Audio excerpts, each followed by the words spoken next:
Hello, everyone. Welcome back. It looks like Matthew is here to present our next project. Good morning. Can you hear me okay? Yeah, I can hear you okay.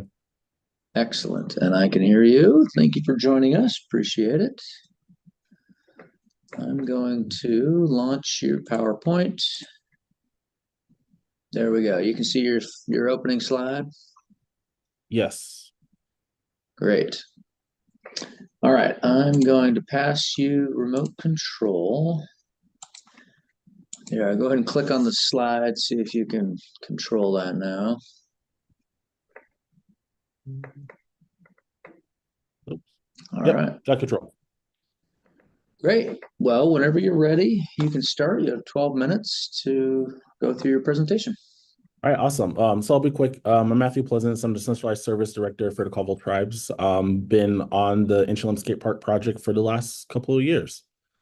Um, so project introduction. Inchlim, Washington is on the east side of the Colville Reservation.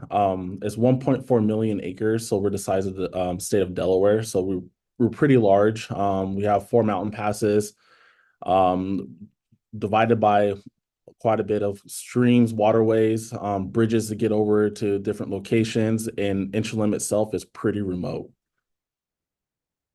So for context, Inchlim is located on the east side of the Columbia River, on the east side of the reservation. The nearest proximity, closest town is Kettle Falls and Republic. They're 50 minutes away. Keller would be the next closest, and that's still a 35-minute drive.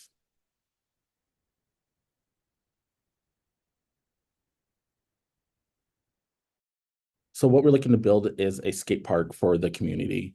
One of the big challenges that we have for this community is, you know, is it's an underserved community. So having the resources and activities for the community is really huge.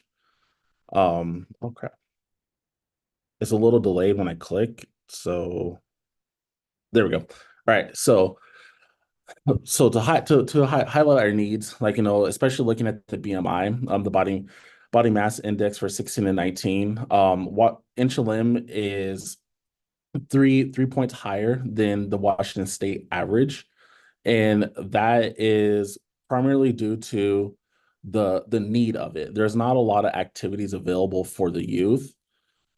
An example is, oops. The example is the only outdoor recreational activities that's close in proximity is the baseball field, outdoor basketball courts, and a tennis court. Of course, there's other activities such as like riding dirt bikes, but that requires children, the youth going without supervision, going really far distances away from necessary amenities. An example is one of the baseball fields is completely in disrepair and disarray, and it doesn't get it gets used when it gets cleaned up, but it's not really attractive and not ideally safe for the youth.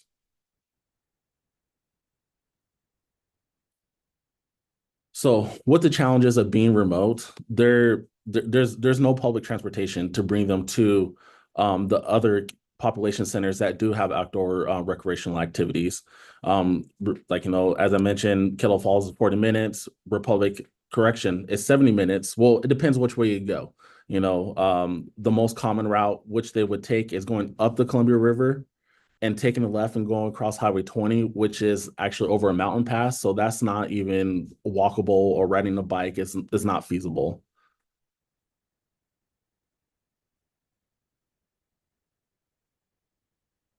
The park's location, the skate park where we want to put it, is at the heart of the community. And this is the conceptual layout of what we want to where we want to put it with the coming Inchland Wellness Community Center.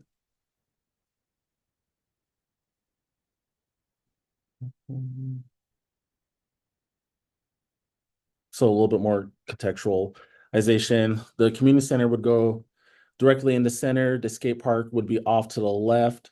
And these are all the other amenities that are around that the youth do use. Like, it's close proximity to the school. Some of the neighborhood is on the left side surrounding it. The Boys and Girls Club is there. The language center that the youth use, and along the highway, you see on the bottom, there's actually a bike path that was created to help increase safety aspects for the youth walking to the language center, going to the Boys and Girls Club. Down on the bottom, you can't see it, but there's two fields, softball fields that are used. And further to the right, across from the medical center, is actually the grocery store as well. So the location of this is very prime. It's at the heart of the town, and it has all the necessary amenities. Like, there's existing restrooms all the way around it. There's parking options available if someone wants to drive. And do want to make a note, in conjunction, the skate park and the wellness center can happen with or without each other. It doesn't need to be there. It's not contingent upon one or the other.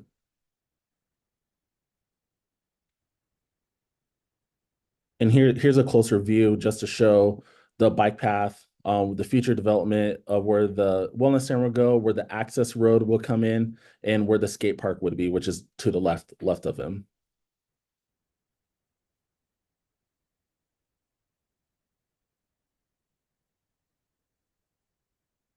And just to recapture again, just the layout, get a little bit closer look. We're going to look at the project design.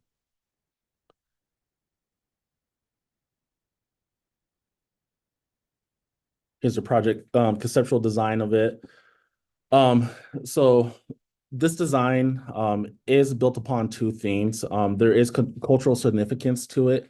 Two of the themes that really have took place was during the community engagement was seeking out Native artists and getting feedback what would stand out to the community. And one of them is the shape of a canoe, and the aspects of the canoe, the sharpness of it.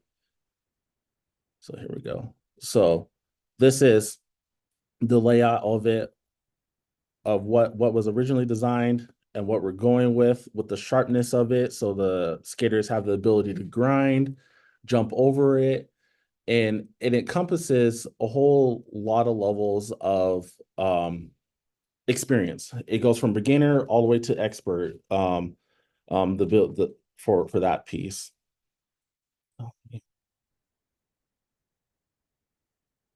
Project design, our total estimate cost is $650,000, 183.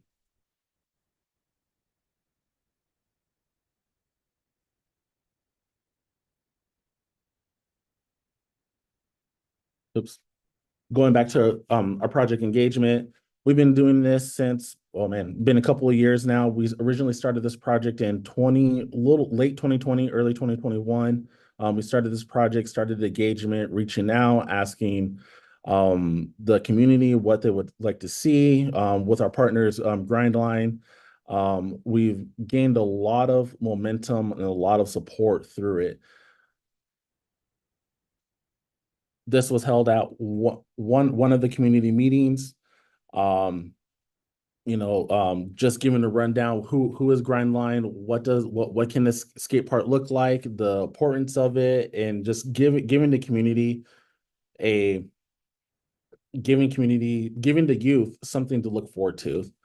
Right now we have over 200 letters of support, ranging from some of our big players, which is the UCUT, which is the Upper Columbia United Tribes, made up of several tribes across the Pacific Northwest. Boys and Girls Club of Inchalim, which supports over 400 kids in the Inchalim community. We got the Colville Tribes Park and Rec. We have the Washington State Extension Office that has been a really big part of it. The Tri-County Economic Development Office was also a big supporter of it.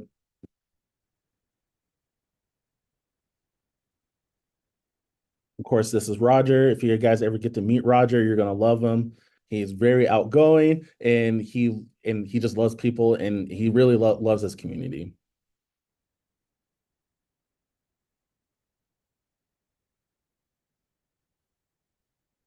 Going back to like our what I was talking about, our community support, some of our big partners. Sustainability. This is a really big question, and how we talked about how can we sustain this. One, maintenance is a huge issue. So it would be developed with concrete. It will help with fire resistance as well. We're also going to use just the natural terrain as the oh crap, forgot the word. Like, for grass and stuff, it'll just be the natural terrain. So to help bring down the maintenance of it. And part of the project with the concrete, Vaughan will donate to the project as well to help develop it.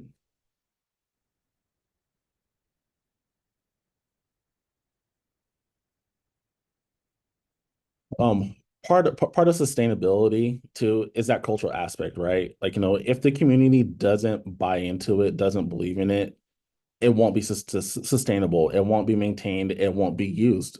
And that was part of the huge theme when we were reaching out to other Native artists. We got in contact with Shaw Brigman, who helped come up with the design and who was a big influence on the new layout.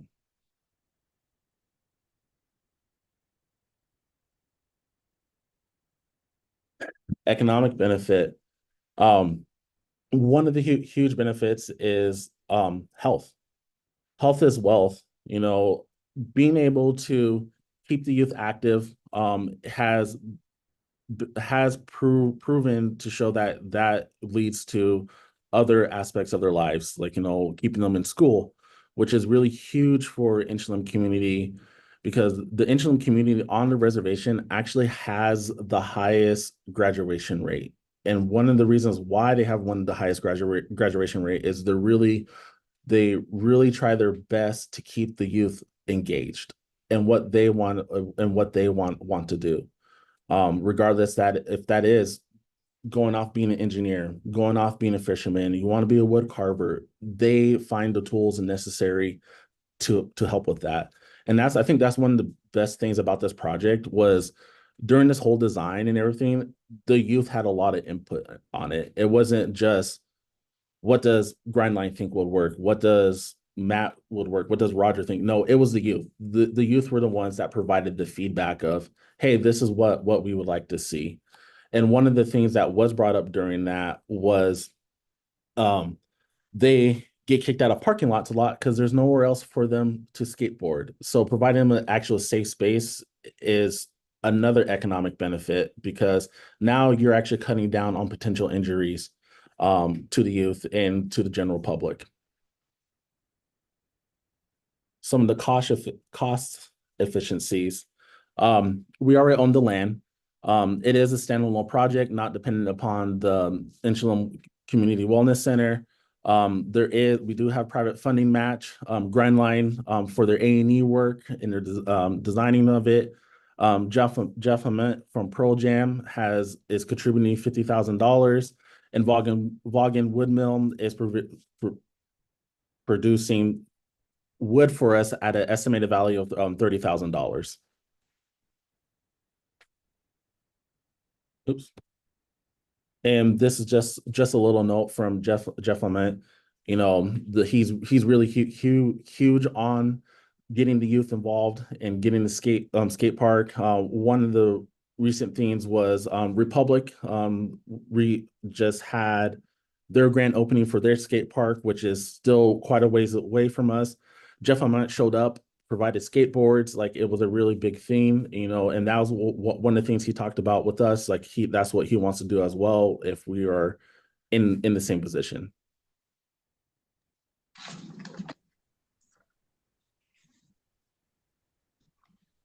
Yep.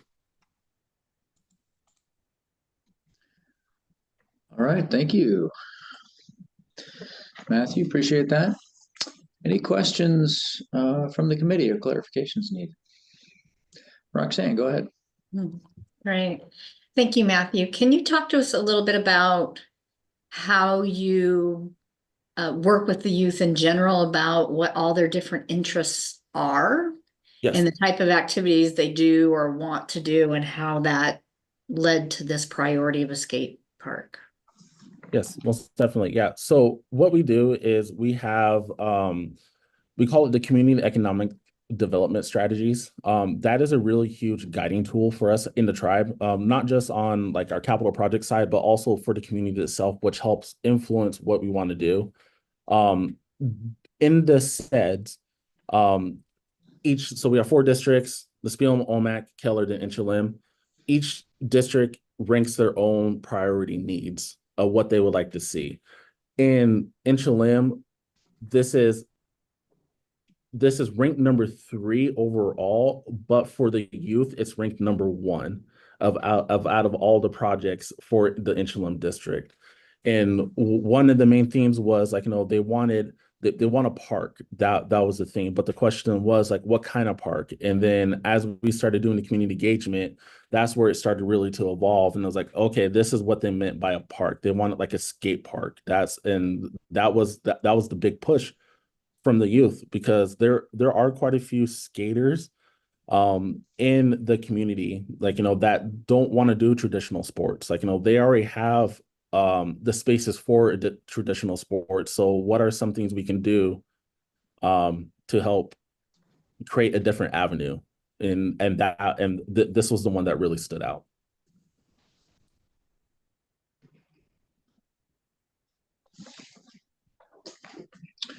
Thanks. Other questions or clarifications needed? Genevieve, go ahead. Yeah, hi, Matthew. I wondered, I didn't get to sit long enough on the budget slide. Can we go back to where you talk about just the budget for the project and the assumed costs? Yeah, I can do that. Was that back in, like right there? Yes. Yeah. Yeah. Okay. Thank you. I just wanted to look at that again. Sure.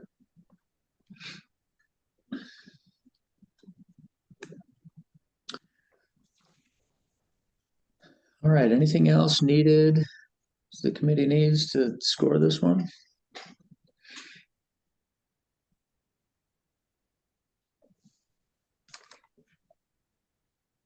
All right, I don't see any other hands. Matthew, you said you had a wood donation. Are some of the elements going to be like modular? Because I know you said some is concrete and some is. Yes. So some of it is, so like the canopy, they'll be using those as poles. They were talking about building benches for people to sit on. It was primarily more around the structure of the concrete, not so much in the actual skate park. Like, providing shade, because like where the location's at, there's not much shade, so we'll have to create a man-made structure for shading and everything. Okay, nice. So the skate elements will be like concrete and metal, it sounds like. So yes. Okay, cool.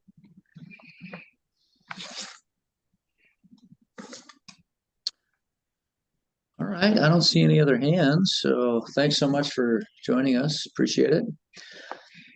We should have a preliminary rank list by the end of next week that we can share. Awesome. All right. Thank you, everyone. Okay, take care.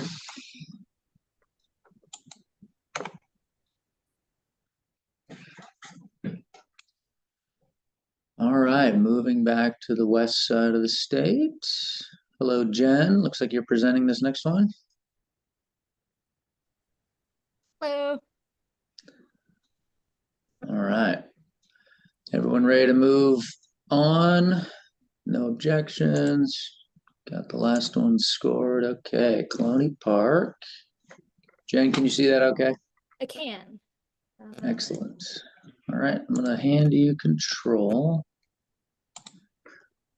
There you are. All right, go ahead and see if you can advance your slides.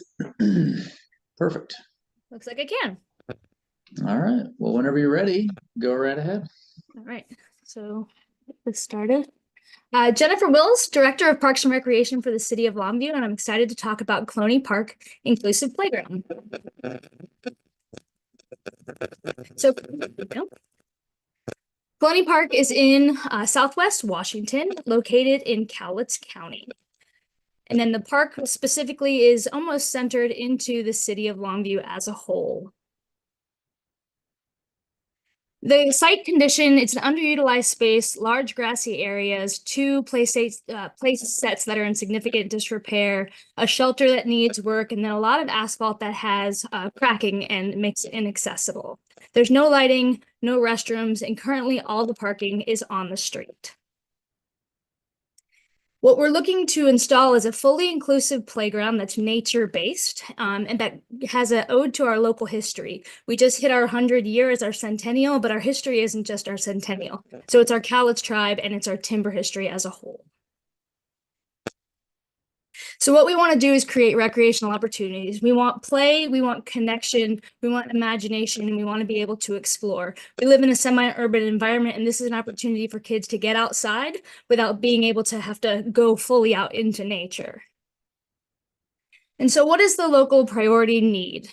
A park of this nature, fully accessible, is either 40 miles to the north or 41 miles to the south. So nowhere in 112,000 people in Cowlitz County do we have a park that's accessible like this. Our median income is under 20% of the state average. We have about 38,000 people who live in our community, and this site specifically is within a half mile of 1,800 homes and 5 schools. So right now we've got bark in our play areas. Our playground is about 25 years old. The caregiver sitting areas are within those, and they're one way in, one way out. And it's a standard play set that isn't accessible. So we've got a singular pathway that goes all the way around the park that, as you can see, has some uproots from trees. We've got cracked asphalt, and then we have a bunch of different types of surfacing that makes it really difficult even to get in and out of our picnic shelter. We have 23 playgrounds in our system, and we try to do a new playground every 2 years to try to keep them as up to date as possible. Clooney was up for replacement in 2021, and so it is our next one up for replacement as far as our plan is concerned. We currently have a low use because of its poor condition and the desired amenities, but we anticipate it being a high use and filling gaps of areas where people who couldn't historically use the park will be able to use it, and it'll have a large regional draw. It is located next to Lake Sacagawea, so it's adding to our green belt of areas for people to provide access. We want to be the leader of healthy living. That is our mission as Parks and Recreation. We want to serve underserved and marginalized areas. We want to be able to create open space for the future. And we've had a lot of involvement with review to Clooney Park as we are looking to do upgrades in our facilities. And so this is Clooney Park as it stands. It's got the 1/4 mile walking loop around it. It's got 2 big giant grassy open areas. And then those play sets are teeny tiny right in the middle with the picnic shelter. So all of the use is in one section of the park. This is what the park is going to look like in total. So Clooney Park isn't just our playground. It actually has a skate park, a BMX track, and open grassy area. So this is going to be one section of that as we're looking to revitalize it. So we want to be installing a new parking lot for access, as well as a restroom facility that will serve both sides of that park. We do have a street that currently bisects the park, and we have already worked to close that section. And so this is now one long linear park that's not going to be bisected by a road. We've installed new bike lanes on Washington Way. We'll have access to a new parking lot. The restroom will be 520 feet from the playground, from the parking lot area, but there's also public restrooms in our park and recreation building. We'll have a flexible grass area, and it'll be an excellent way to connect those two parks together. So right now we've got 2 to 5 and 5 to 12 traditional play spaces. And this is going to be an area now where everybody of all ages and all abilities can play together. We've got an aging picnic shelter on the left. We're looking at putting in a new picnic shelter on the right that has ADA tables, and we'll have an ode to our tribal history of Cowlitz County Indian tribe, and we'll talk about that as we go through. We will have an accessible restroom that'll have an adult-sized changing table, and we will now have a parking area that's no longer on the street, but will be within the park to be able to be used. Currently, there are no ADA parking spots available for this park. So we worked on a design and fit. We wanted it to be for everybody, so it's for everybody. And so as we work through this project, we'll go through each section, and you can see where we've tried to fit something in for everyone to gather and socialize. So we are working with the Cowlitz Indian tribe throughout this project. And so as you enter, you'll see a land acknowledgement in the entryway, and we've got Cowlitz tribal plantings with the tribal words as long as with the English translation. And then we've got art pieces throughout. So we've got something called an inclusive world art piece that will be put into the entrance. We'll have a large ADA shelter and a hammock grove, and the hammocks will be at different sizes and heights. We'll have a tree cookie pathway. We're going to have a sitting area of a Cowlitz tribal inspired basket. We'll have a stump story circle. We'll have an Indian tribe canoe replica that will be ADA accessible. So those who have limited mobility will be able to get in and out of it. So they'll be able to actually be inside of the canoe. Water trough and pump area, sand and water area.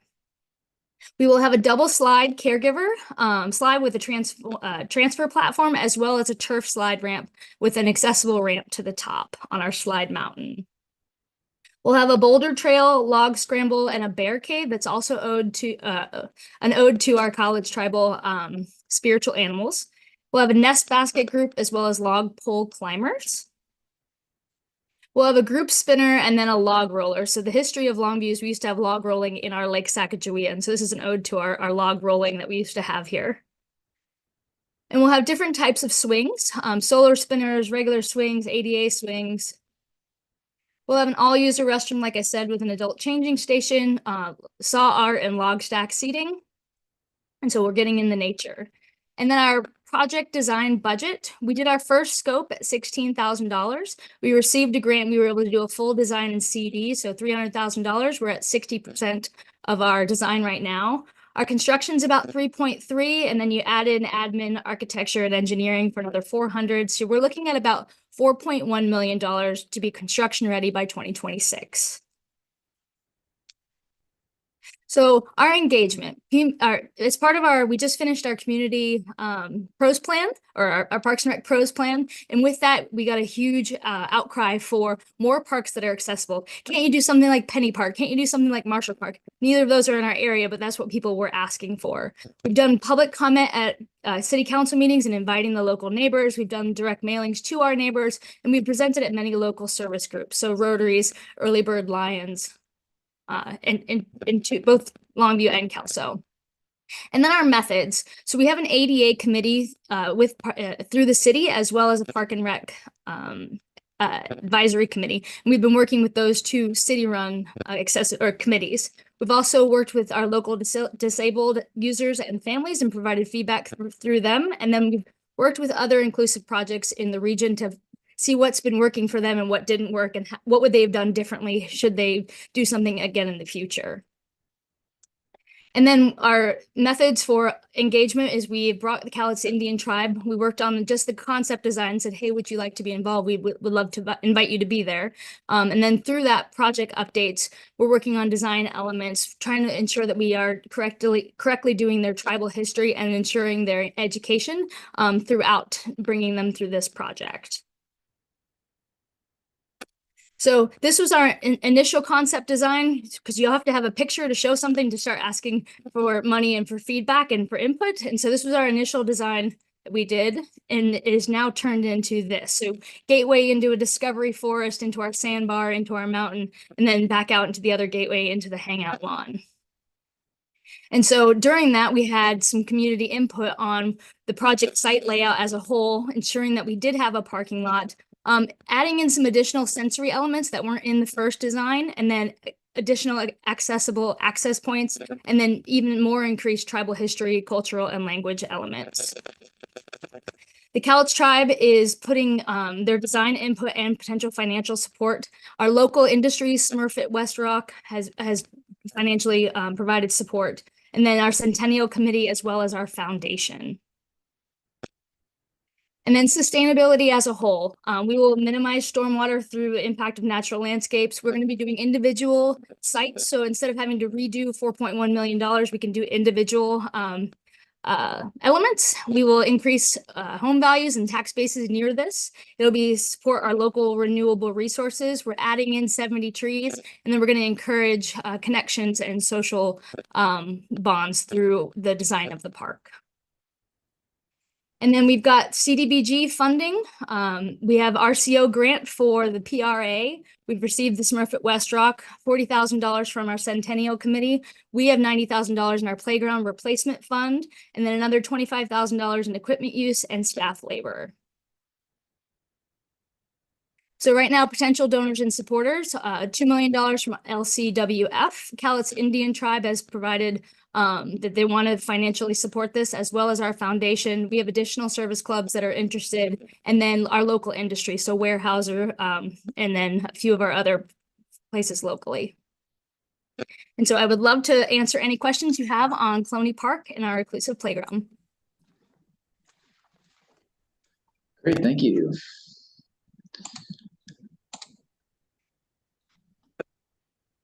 All right, questions or clarifications needed on this one? Jill, go ahead. Thanks, Jen. I love this project. For your cost efficiencies, do you have any monetary donations, non-governmental donations in hand or pledges moving forward? Yes, so we've received $50,000 from Smurf at West Rock. We have $90,000 from the City of Longview's playground replacement. We have an additional $40,000 from our Centennial that is pledged. And then we're currently in talks with the Cowlitz tribe. Thank you.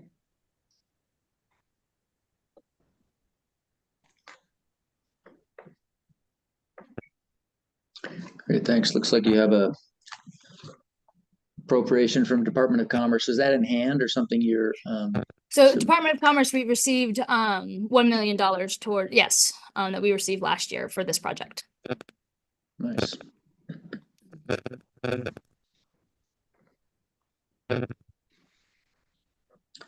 All right, anything else? Looks like you figured out the numbering for our criteria, so nice job getting that fixed up and aligned. Roxanne has her. Yeah, Roxanne, go ahead. Yeah, Jen, really nice job. That's why we're all, is there anything out there? Huge tribal involvement in the design.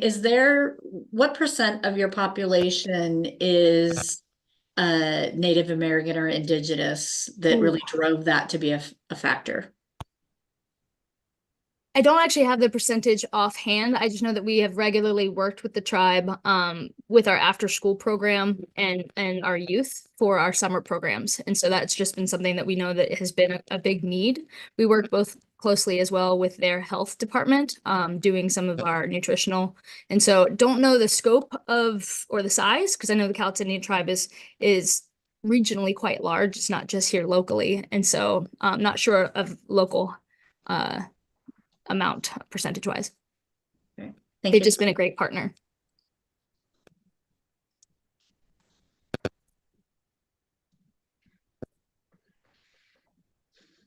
All right, anything else that the committee needs? All right, I don't see any other hands, so thank you so much for joining us and presenting your project. Thank you. Thank you all for being here and listening to all the projects. Yeah, for sure. Have a great day.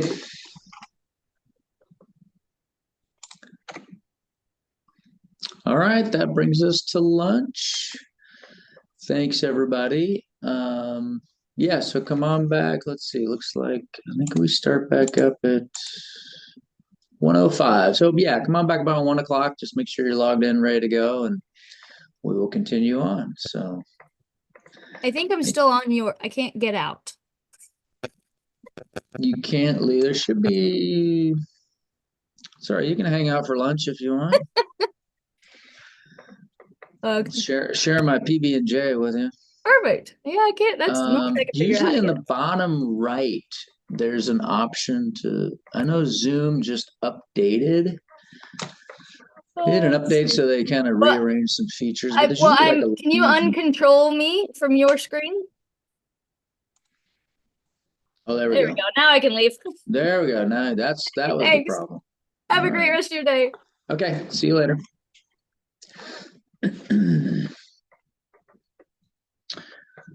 All right.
Hello, everybody.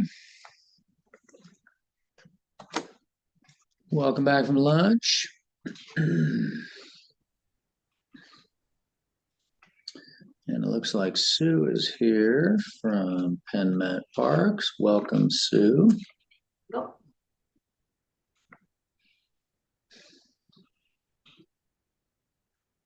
Peninsula Gardens. Can you see that okay, your PowerPoint? Yep. Okay. Good deal. Well, let's see. 104. We'll just make sure, is everyone back? Committee members? Yeah, looks like everyone's here. Excellent.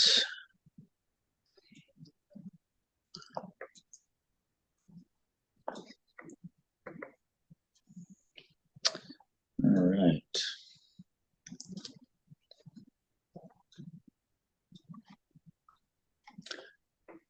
Okay, Sue, I'm gonna pass you controls.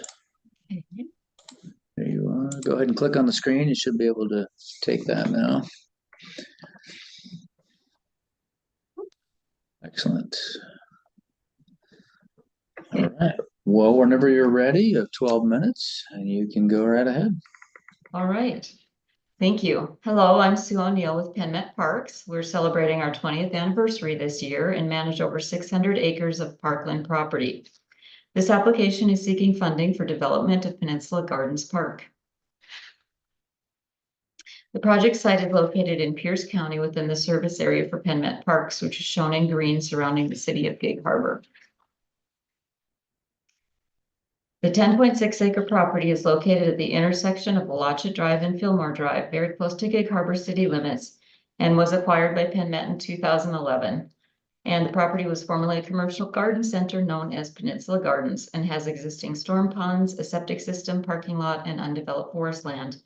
The project will fill a gap in our service area and level of service by developing a new accessible park with many of the top desired amenities identified in the district's PROS plan. This map shows the location of outdoor recreation opportunities within Penn Met Park service areas. The Peninsula Garden site is shown as a pink dot. Penn Met Park's recreation and open space plan work included a gap analysis and found the Peninsula Garden site is within a service gap area. The PROS plan describes our district-wide level of service goal, which is to provide 4 desirable recreational components within a 3-mile service area. Another district goal is to provide accessible parks and facilities for all users. Penn Met Parks is committed to providing accessible parks and facilities within our district. Development of this park will meet both goals. There's only one small undeveloped park within a 1-mile radius of the site, and that's our Wallachet Bay property, currently undeveloped with no amenities. The larger green park area shown at about the 2-mile radius is Madrona Lakes Golf Course, and at the 3-mile radius is our McCormick Forest Park, which is a trail property. We currently have 2 parks with older aging playgrounds, and one is a very small playground. Peninsula Gardens Park will fill a park district service gap with a new accessible park that includes trails, playgrounds, picnic and shelter areas, recreational lawn and field area, sports courts, and a dog park. Previous engagement studies and planning efforts have been completed to respond to the community's desire for park development at this site. The current master plan is nearing finalization and will be adopted by the Penn Met Parks Board this fall, with final park design and permitting beginning later this year. A significant outreach effort was undertaken with the current master plan and will be described under evaluation criteria 7 and 8. Penn Met Parks conducted extensive outreach to listen and learn about our community's priorities for parks and recreation services. Feedback is reflected in the district's strategic plan and PROS plan. Both plans were completed in 2023. Through these processes, we learned our patrons visit parks to be close to nature for personal fitness and to spend time with friends and family. Multiple outreach methods were used to generate community input, including presentations to the board, user-focused group sessions, stakeholder interviews, a public open house, and a community-wide statistically valid survey. Ongoing engagement throughout the planning process was also available through a customized, ADA accessible, and multilingual website. Survey data consisted of a statistically valid invite survey based on a random sampling of 4,000 residents of Penn Met Parks and an open link survey. Invite survey data was weighted by age and ethnicity within the district to help ensure appropriate representation of residents across different demographics in the sample. Using U.S. Census Bureau data, the population, age, and race distributions in the total sample were adjusted to match the actual population profile of the district more closely. A total of 942 responses were received.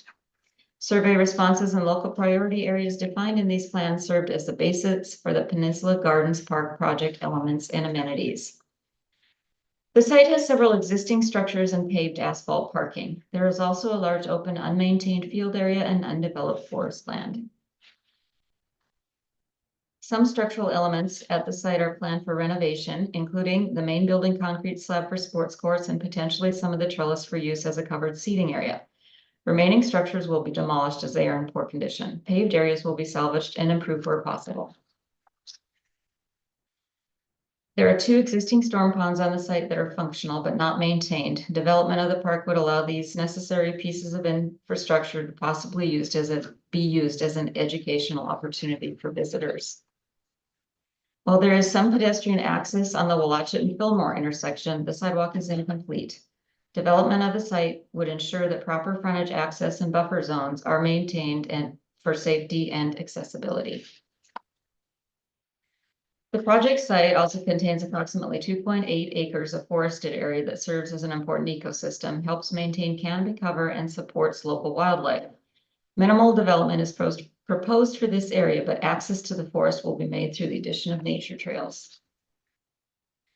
The project will redevelop the site into a park, excuse me, with many amenities, including ADA accessible walking paths, trails, ADA accessible playgrounds with separate areas for younger children and older children, picnic and shelter areas, sports courts, a large lawn field area available for multiple uses and also sized to accommodate a future U12 soccer field if needed or desired.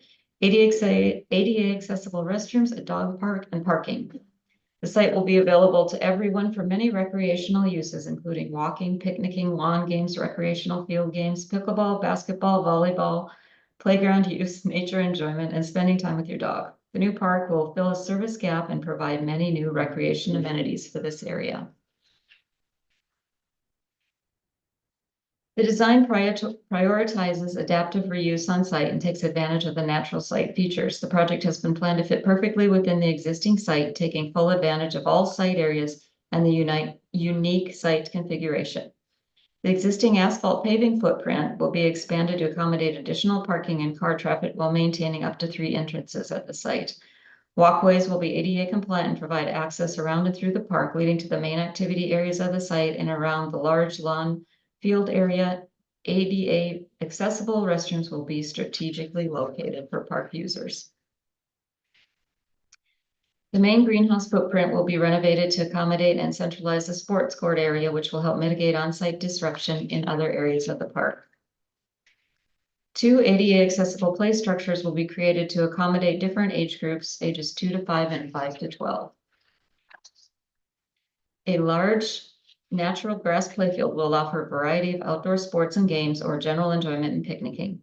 ADA accessible picnic shelters will also provide space for spectators and outdoor gatherings. The eastern half of the site will transition from formal activity and recreation spaces to more nature-focused areas. A dog park will create a buffer from the parking lot to the forested trail area. Master plan development for the site is funded separately by PennMet. The total remaining estimated cost of the project, including a cultural resource survey, permitting, and design, is $3,782,000. The cost estimate was prepared by a certified cost engineer and based on recent bids from PennMet Parks projects and other agency projects. Available construction cost data and input from our A&E consulting team preparing the master plan. Adoption of the master plan by our Board of Commissioners will be this fall, and design will begin following board approval. Permitting is expected to be complete by year-end 2025, and the project will be constructed in 2026 with planned opening in early 27. Project outreach and engagement included 3 community meetings, 2 online surveys, and 2 pop-up events. This approach was intended to capture as many voices from the community as possible, including underserved community members. All engagement events were advertised via PennMet website, social media, and direct outreach. PennMet staff reached out via email and phone calls to our adaptive recreation contacts and persons with disabilities and special needs in our community. Youth and family opinion was specifically sought by operating the pop-up information booths at the PennMet Summer Movie Series.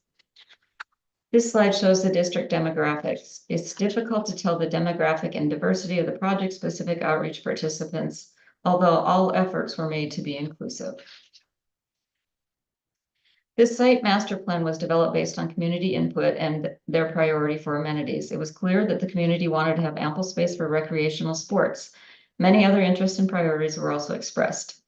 The priorities identified in the meetings and surveys lined up very well with the priorities we had heard previously during our pros plan outreach. Input regarding priorities is shown on the right of the slide. There are no financial partners for this project. However, PennMet Parks recently signed a partnership agreement with the Peninsula School District for shared facility use and programming. This partnership will allow PennMet to increase and maximize the use of the site and offer educational opportunities in conjunction with the school district. We've received many letters of support for the project, including the City of Gig Harbor, Pierce County, Peninsula School District, the state legislature, Kitsap County Parent Coalition, South Sound Pickleball, Group Action for Peninsula People, and the Tacoma-Pierce County Association of Realtors. This design will improve ecological, social, and economic sustainability on site. Ecological, implement tree and trail maintenance through the site, preserve tree groves and urban tree canopy, manage stormwater through improved storm ponds, and incorporate EV-ready parking with stalls and possibly charging stations at this time, if possible, within the budget. Social, create a variety of community areas for physical activity, cultural connections, and community education. 2.5 acres, 2.2 acres of field space, a fenced dog park area, walking trails, and it will fill a park service gap. Economic, it will create opportunity for rented spaces, including picnic shelters and sports courts, and possible future tournaments. Financial feasibility through repurposing some of the existing hardscape building foundation, storm system, septic system, and frontage improvements. The project will maximize the use of existing infrastructure on the site, including frontage improvements, the stormwater systems, septic system, site utilities, the main building structures, concrete pad for sports court use, parking lot access roads, and entrance driveways wherever possible. PennMet Parks offers many programs and rentals to the community at our parks and facilities. Development of the Peninsula Gardens site will provide additional opportunities for revenue. PennMet also works with many volunteer organizations and individuals who contribute hundreds of hours of maintenance to district parks and trails each year. This park will be no exception. The total project cost is $3.7 million, and PennMet is seeking $500,000 in grant funding. We are very excited about this wonderful project and want to thank you for the opportunity to present our application today. Great, thank you, Sue. Oops. All right, any questions or clarifications needed on this project?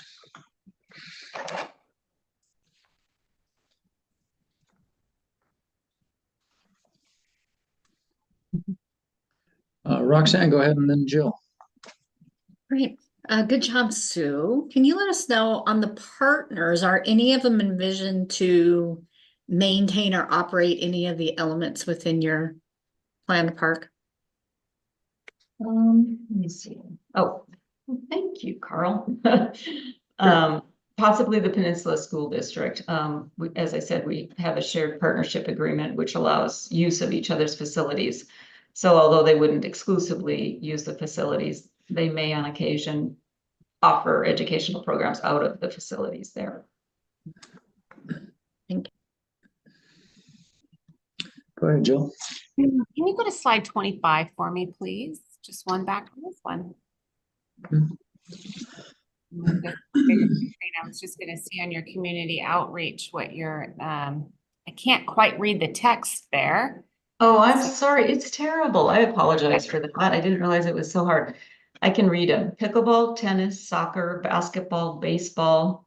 Can hardly read the next one. Picnic shelters, picnic lawn, playgrounds, nature trails, accessible walking paths, dog park, community gardens, restrooms was the biggest, barbecues, art and sculptures, performance space, volleyball, bike trails, and other. I apologize. That is really hard to read. No, it's no problem at all. Thank you so much. I appreciate that. Sure.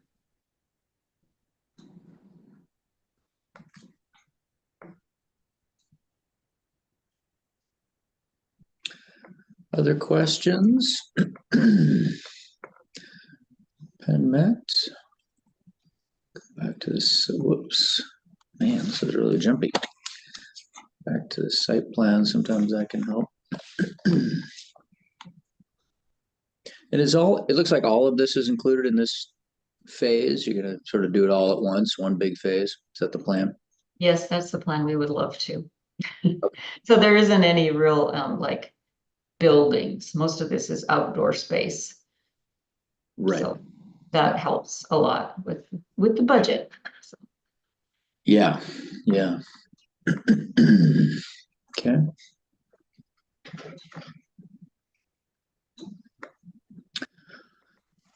All right, I don't see any other hands.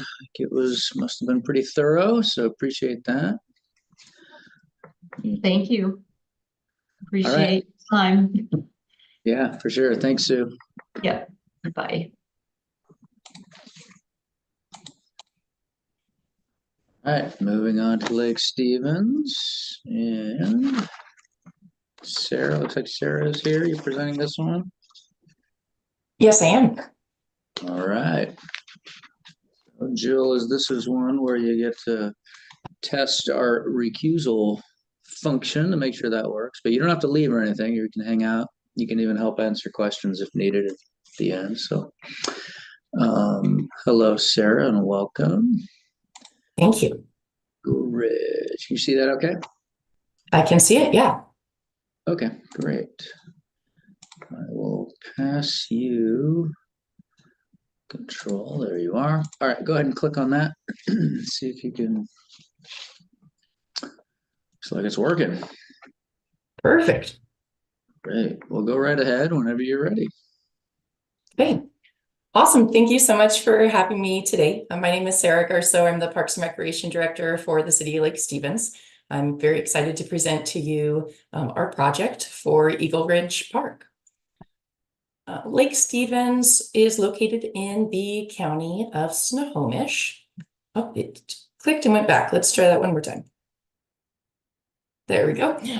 We are in Snohomish County. We're just east of Everett, and we're about 30 miles north of Seattle. We are home to the largest lake in Snohomish County. Attract a lot of boaters here. Eagle Ridge Park is located just north and slightly west of the lake itself. We went ahead and highlighted that here in red on your screen. We are very close to the Marysville city limits. The lines become kind of jagged in that west to north corner. As a brief overview, our Eagle Ridge Park is mostly undeveloped. You can see that here in the photo when we've outlined the area of the park. It had a master plan created back in 2010, and we split this into two phases of development, which we'll go into a little bit more later. We have mature forests throughout the park. It's nearly 30 acres total. There are nature trails through the downslope sections, lots of forest growth in there as well as wetlands. This project doesn't go into developing the trails or the forest. They just exist and wanted to make sure that you were aware of that. The project is all upland, as it was shown in the red section. This project will be adding amenities while also protecting that natural feel. It's really important to us that we keep mature trees and that nature feel as we develop this location. Lake Stevens has grown tremendously over the past few years. Back in 2000, the year 2000, we had approximately 6,300 residents. As of today, we are around 41,000 residents. We've had a tremendous amount of growth, primarily residential and high density residential. This is our only community park that is offered within the city of Lake Stevens that we, the city, manage. There are two other community level parks shown here on the screen. Both of those are currently managed by the county. One of those, Lake Stevens Community Park over on the east side, is actually outside of city limits. and it is primarily a sports complex. On the south side of the map, Cavallero Parks, it is now inside of city limits as it's continued to expand our boundaries, but it consists mainly of a skate park, playground, and a dog park.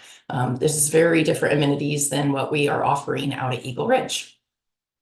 Our community level parks serve a 2.5 mile service area. And it is the number 1 requirement. It's our priority out of our comprehensive plan.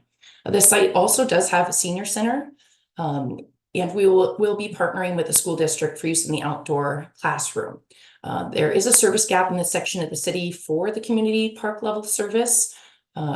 It's shown here in the purple thatching where the other service areas are in need.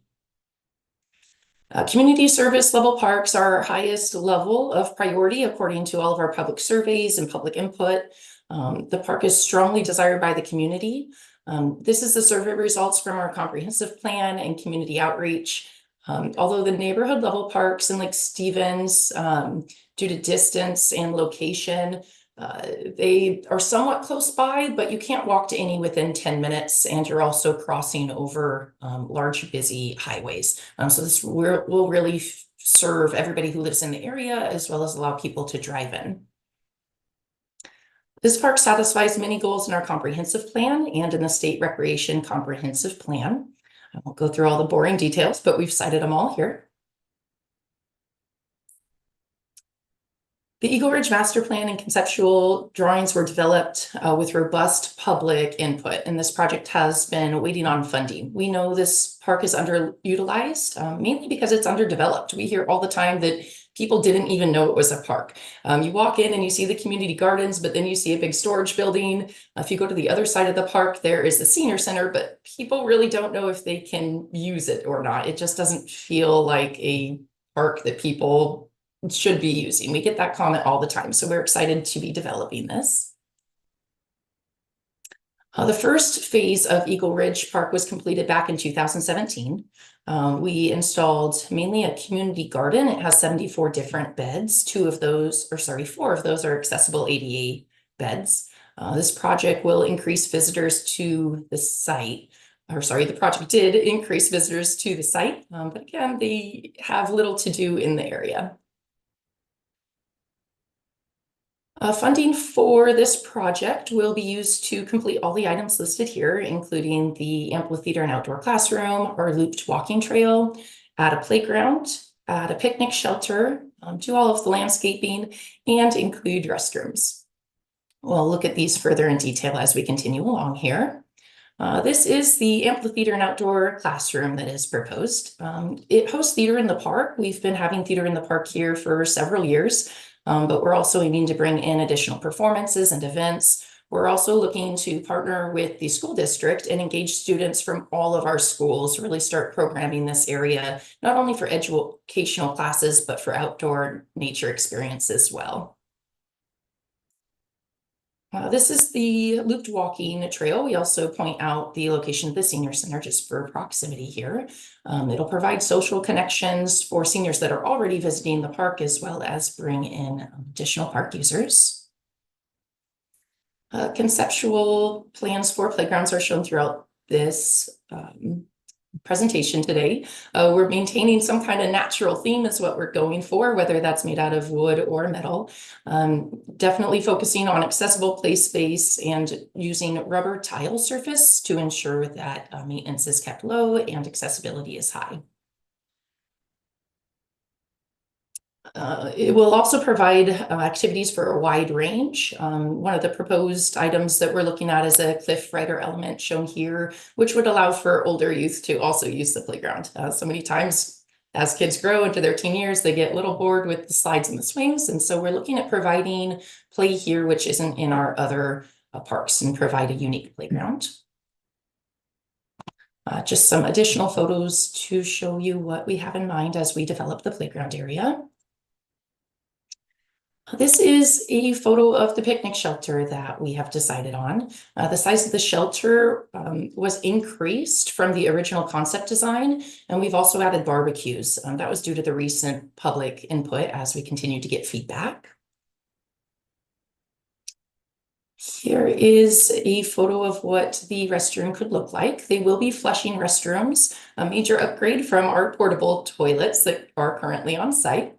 The landscaping focus will be on native species. We want to protect and retain all of the mature trees and really keep that natural feel as we build this project out. We currently do have 30% designs completed. This is an overview that just shows you where the community gardens are, which are grayed out at the top of the screen. The senior center is near the bottom where the existing parking lot is. Shows you where Soper Hill Road is. This road has had increasing traffic as we continue to grow the area around it. We will be building out the sidewalks along this portion, and I know the city is going to be catching up with sidewalks down the rest of the road here in the next few years as a priority. On this next page, this is our most recent conceptual plan that shows the amenities that are already located on site, which are a little more grayed out or diluted, as well as the final resting place of all the amenities throughout the park.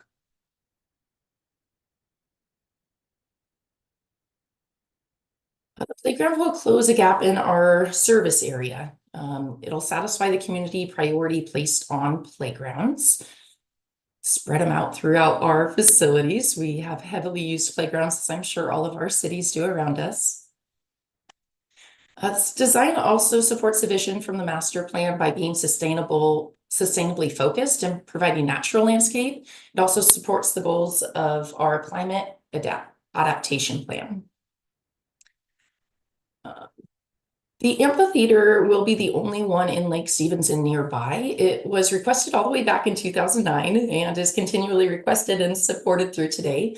As mentioned earlier, we do the Shakespeare in the Park, our community theater at this location. We just had it about 2 weeks ago. I think I skipped a slide. Let me go back.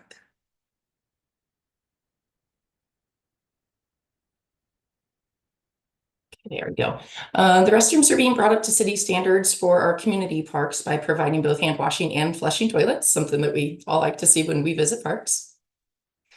The screen has a screenshot of our budget, which was given to us by our engineers' estimates based on our 30% plans. Of this budget, currently we have already completed the cultural resources and the critical area studies. Here's a snapshot of our project engagement all the way back from 2009, continued all the way through the process, including just last month. We continue to talk about the future and engage our residents to make sure what was visioned so long ago is still relevant today and desired by our community. Staff recently went to a school district family night in June and talked directly to the kids and families in the area. Specifically, we were focusing on the playground as well as showing them the entire project so that we could really make sure we're building what they desire. Overall, a 15-year process here. This is showing the ways that we have solicited all of our public input through open houses, social media, surveys, lots of park board meetings, which are always open to the public and recorded. We had a great attendance with that last open house that we had in 2023. Community engagement. The community has spoken to staff and we've incorporated all of their requests into the design. Mentioned earlier about the amphitheater being installed due to a request, increasing barbecues, as well as the size of the shelter, all at the direct request. Most recently, 2022 is when the request for the barbecues came in, as well as that desire for the larger shelter, 2023. I know you can't read any of these letters of supports, but I wanted to remind you that they are uploaded into the grant portal for your reading and viewing. In a nutshell, we have a lot of public support from the Chamber of Commerce, Kiwanis, Sherwood Community Service, which advocates for individuals with disabilities. We also have the Boys and Girls Club and electeds that have supported the project. Community partnership for ongoing maintenance with Rotary has been vital in completing many of our park projects in existing parks, as well as contributing to the new development. Rotary recently completed an invasive weed removal and replanting in another park to reclaim a natural area. And other volunteer groups have helped install in GPA fencing and planting 1,500 native plants at other parks. We will continue to partner with all of our community groups in order to make Eagle Ridge the great place that we desire it to be and keep it nature-based. Going into sustainability, we believe that we really focused on sustainability throughout this project. The stormwater detention is low impact design. The materials in the playground are low maintenance, and we've chosen native landscaping, which will require little irrigation. Additionally, we've really focused on the ecological value and retained as many mature trees as possible in this project, even moving elements or the pathway of development nearby the street. Social sustainability is derived from community events and education. Here is a kid that had a great time at the Shakespeare project that we had recently and did a little art project. We also will provide access to arts and cultural connections with our free theater in the park and our ability to attract other performances with this amphitheater. The park will also allow more access to parks and recreation through our aging population. The senior center is on site, as mentioned before, and we have a future retirement community that is going in just north of this park, so it will continue to have a need. Going over cost efficiencies, we've definitely tried to keep costs as low as possible, really tried to keep things natural and low maintenance. Rotary has pledged $5,000 in financial support as well as other volunteer support. Additionally, our Lake Stevens Arts and Parks Foundation recently pledged $5,000. And this is a small organization, so it means a lot that they have donated this amount to us. Volunteer support, as I've mentioned, has been extremely robust on site, and we're confident that the support will broaden with the development of this park. That community garden was done with almost all volunteers. There was just a small city crew that helped out with that. The city was able to leverage funds by performing cost-benefit analysis for materials and previous conservation futures. We've also fundraised to acquire some of the parcels of this park. That is it. I'll stop talking to see what kind of questions you have. Fire away. All right, great. Thank you, Sarah. Sorry about that. I'll pull that back up. Okay, questions or clarifications needed?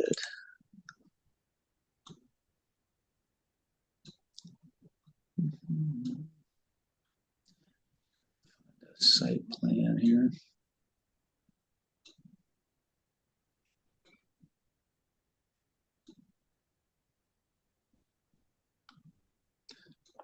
So the senior center already exists at this park, is that right? That's correct. Yeah, it's a module building. They are outgrowing their boundaries, but at this point, we've suggested them even doubling down on lunches instead of just one round, but they're well attended, that's for sure.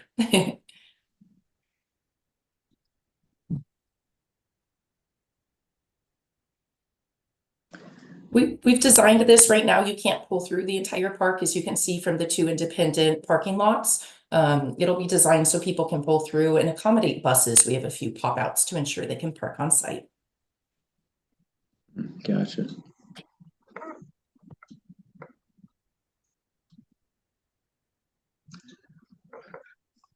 All right, any questions from the, no, it was pretty thorough. Nice job, Sarah, but anything else need clarified on this one? Let's just, Sarah, I was just flipping around trying to find an overall site plan. Yeah, that's one. Yeah. The paved area that goes to the north, or I shouldn't say paved, but the concrete path there just to the left of the wording senior center, that leads directly to our nature trails that continue down slope. Gotcha. Okay. So if you're ever in the area, just stop by and take a walk. Walk, yeah.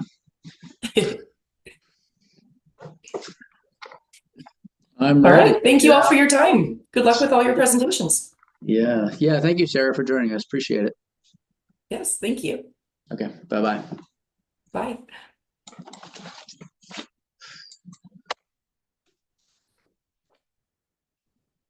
right, heading to the city of Buckley.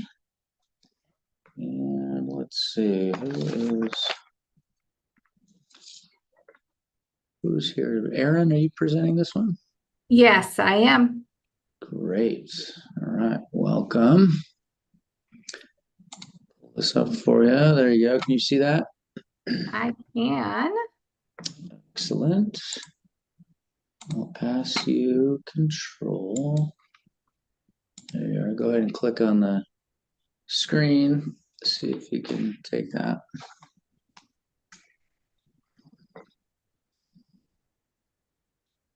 I do not. Oh, there we go. There we go. All right. Sometimes there's just a little bit of a delay, Yeah. but all right, whenever you're ready, you can go right ahead. Okay.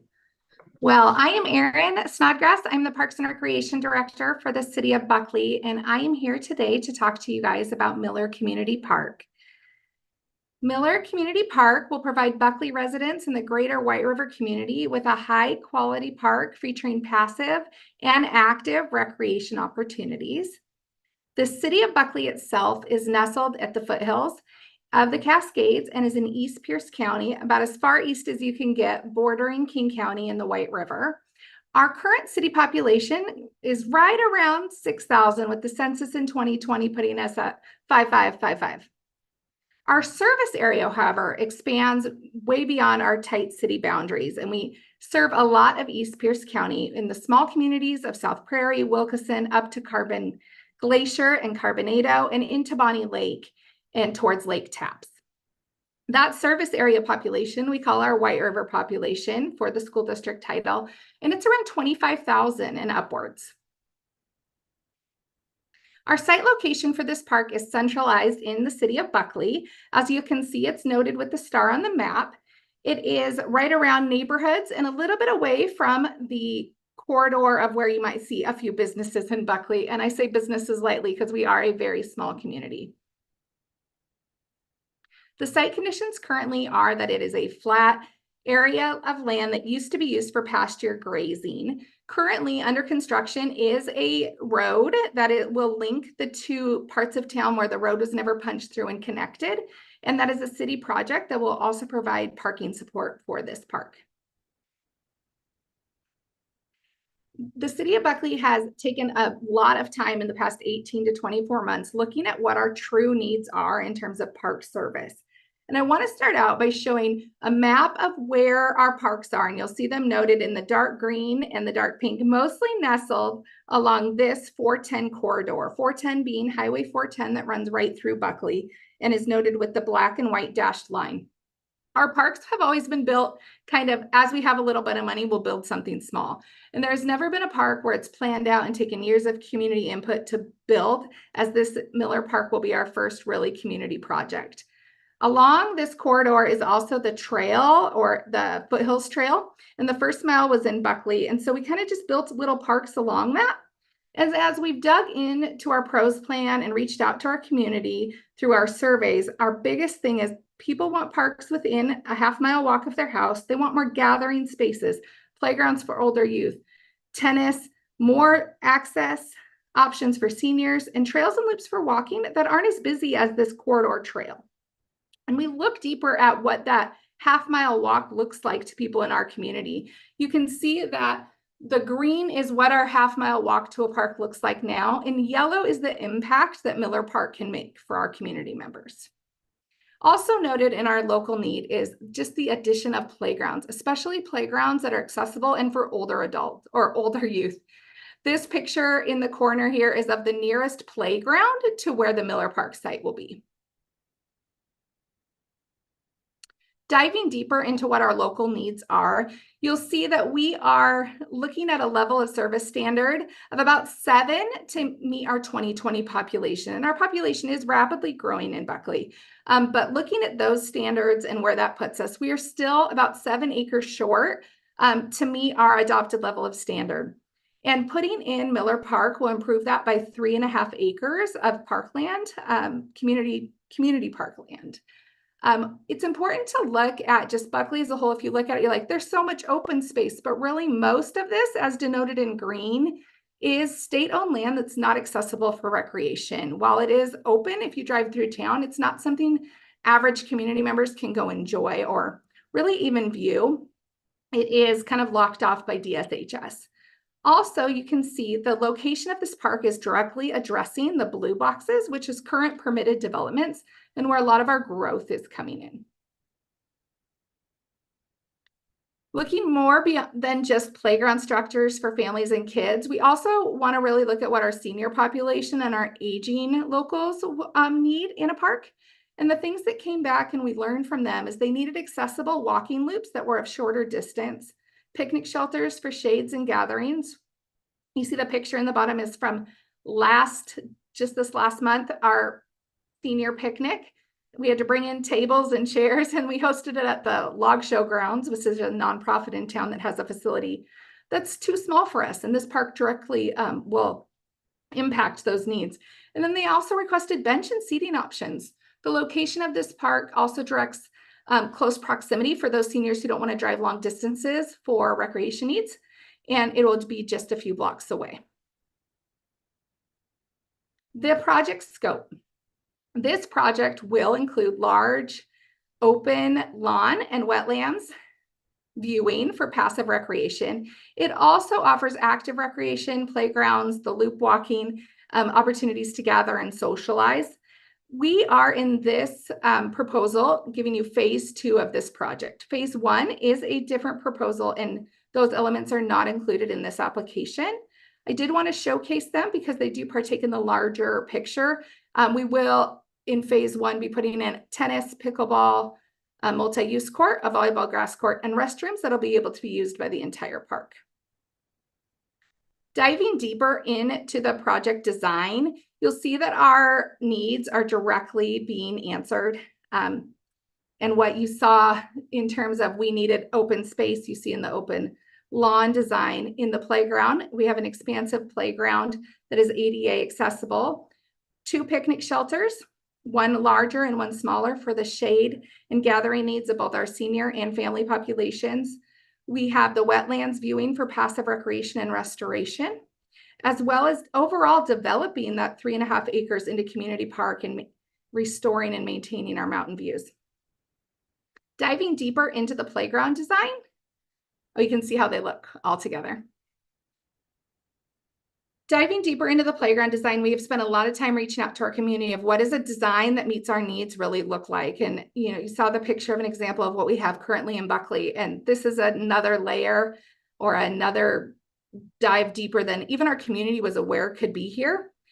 We have mixed elements of both the pour and play rubber element for a hard surface that is accessible for wheelchairs, and then also into wood chips to help maintain different services, both for maintenance costs and for putting in this playground to be so expansive, spending our money on elements.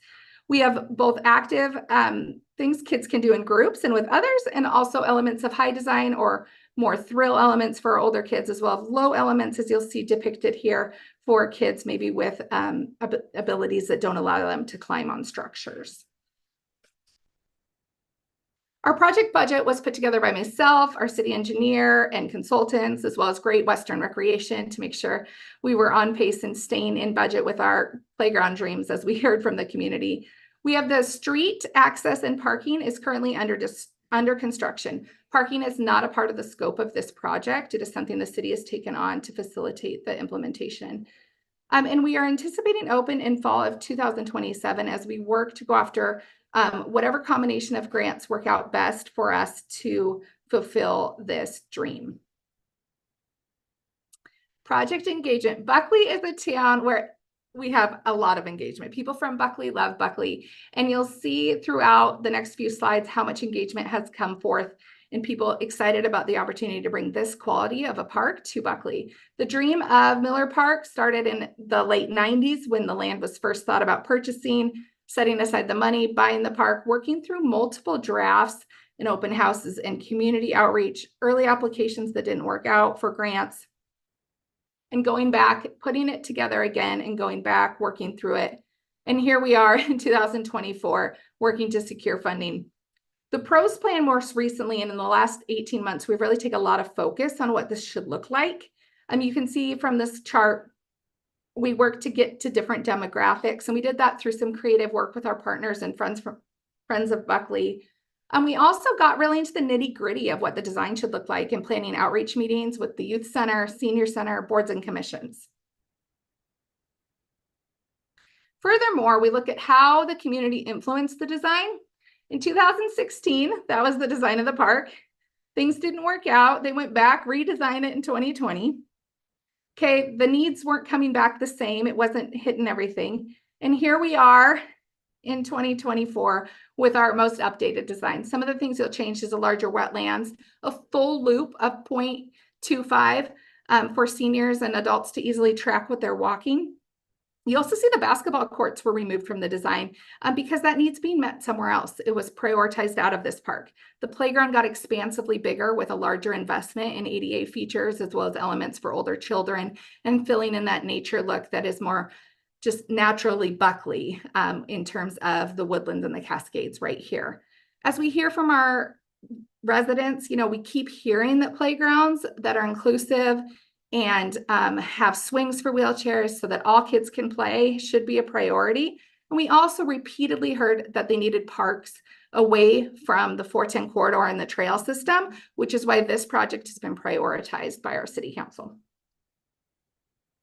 Friends to Buckley is our partnership links where we have a large group of organizations helping us not only reach people for these surveys, but coming back to us to help make this project happen and be in our voices.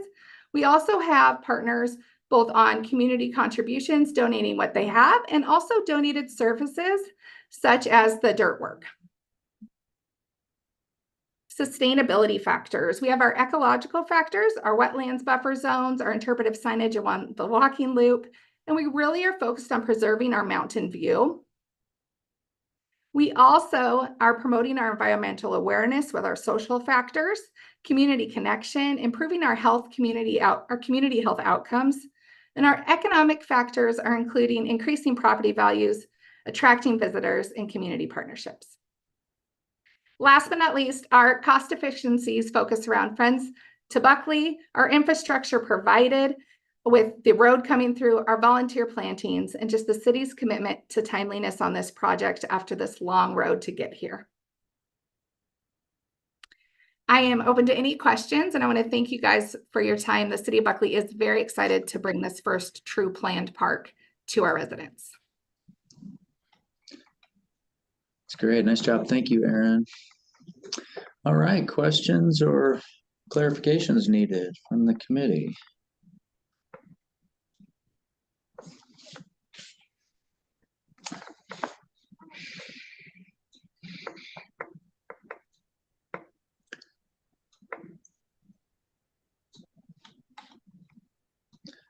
Roxanne, go ahead. Hi, Erin. I might have missed this a little bit, but also there was a slide, as you noticed, the playground has really taken over kind of a very large feature. And I think one of your early thing was about 25% indicated that the playground was a very high or a secondary priority. Did you, what's this? The master plan itself that had those other athletic features, I guess, how is the design, both phase 1 and phase 2, representing the list of community priorities comprehensively? And am I interpreting that playground rate properly? Yes, the priority number 1 was a spray park. I'll be honest, like it out of the rocks, spray park was number 1 for our community. But then it was number 1 and then extremely low when you ranked them on the other end. And so I pulled that stat, the number 2 thing across the board, playgrounds were always very high in terms of where they are. And then coming in was tennis and more pickleball. Does that answer elements of it? Yes, it does. Thank you. Spray park. We all know that feeling. Thank you. Yes.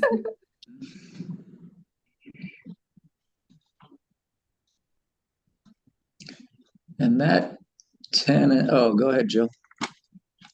Yeah, I just had one question on you had mentioned you had some dirt work that had been volunteered, and then you also have cash in hand, is that correct? Yes. Thank you so much. Appreciate it.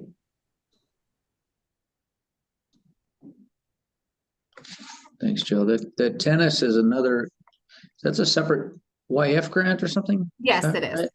Okay. Yes. So this, this one is being matched with land and water just for these other elements for the playground and, Correct. okay. We can build one without the other. Right, gotcha. Yeah, and that state land you mentioned, that's the Rainier School, right? So it really isn't open and available to Correct. public, Correct. yeah. It's not public use. It shows up as open Yep. space, but it's not accessible. Yeah. All right, Jill, you got something else? It was something small, but on one of your maps, I didn't see a page number on it in the beginning of it. There's like a little green box that's down in town a little bit more. Mhm. I just wondered if, yeah, you This- see it right yeah. there. Oh, that I know where little- you mean. Yep. That is where that all that's there is that little playground that I showed in the slide that was older. That's all that's there. It was Got it. built by a developer This and one given to here. the city. Okay, thank you. Gotcha.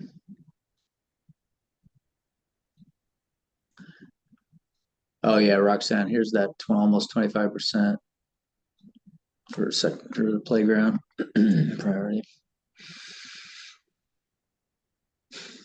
All right. Anything else folks need? All right. Well, thank you, Aaron. Appreciate it. Thank you guys. Have a good day. Yeah, you too. Okay, we've arrived at a break 10 minutes ahead of schedule. Let's try to stay 10 minutes ahead. Usually folks log on early to present, so we'll see. So we'll still take a 15-minute break, but come on back at 2:10. And if Tacoma's here, we can keep on going. Does that work for folks?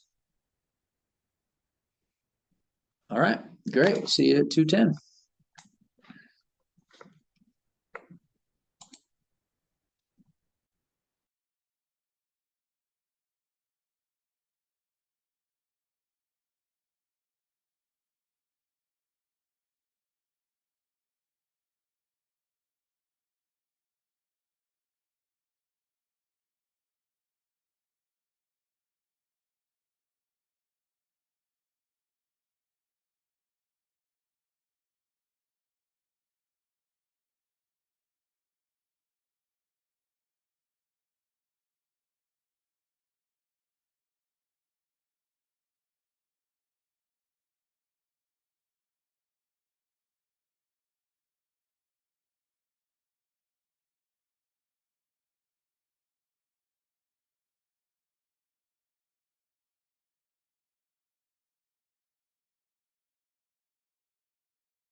All righty, welcome back.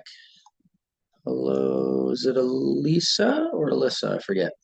Elisa? Elisa. Yep. Thank Elisa, all right. Great, well, welcome. Thanks for jumping on a little early. We're running a little ahead of schedule. you. Great. It's nice. My mouse cursor, there we go. All right, Swan Creek. I think this is just our second acquisition so far. Okay, you can see that okay? I can see it. Yes. Okay, good. I will pass you your remote control. There you go. See if you can work that now.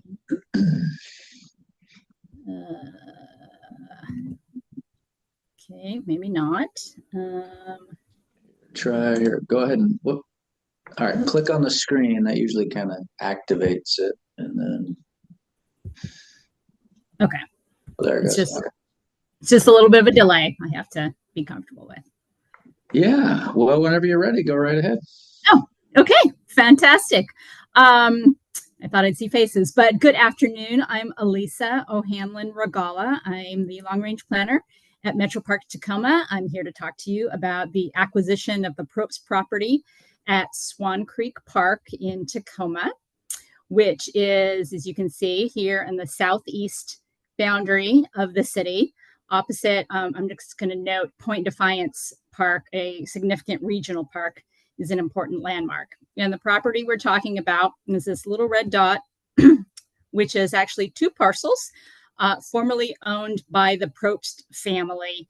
Metro Parks actually acquired this property in February, and I'll walk you through how that came into our possession. The goal of us acquiring this property is that we've had a master plan for Swan Creek that had identified these properties a long time ago as an acquisition we would like to accomplish. And the reasons for adding these parcels to the park are several. One, it'll expand the open space for passive recreation. Tree canopy preservation, which is critical in Tacoma, as I'll note a little later. Conservation of the natural areas, and also wildlife habitat conservation. Swan Creek Park is named Swan Creek Park because there is a creek that goes through it, which is a salmon-bearing stream. And of course, there is an abundance of other wildlife that we'll note as we go through the presentation. So let me talk about the needs that the local community has identified for this property, adding it to Swan Creek Park. I'm going to take you to, I noted that we have had a long-range plan since 2012, but I'm going to take you to even a recent survey just last year, surveying the entirety of Tacoma. They have told us for years and affirmed again last year that natural surface walking and hiking trails and tree canopy coverage are the #1 priorities across the community. And in terms of programs, rating very high, up in the top 10, conservation and natural resource programs and nature, outdoor, and interpretive programs.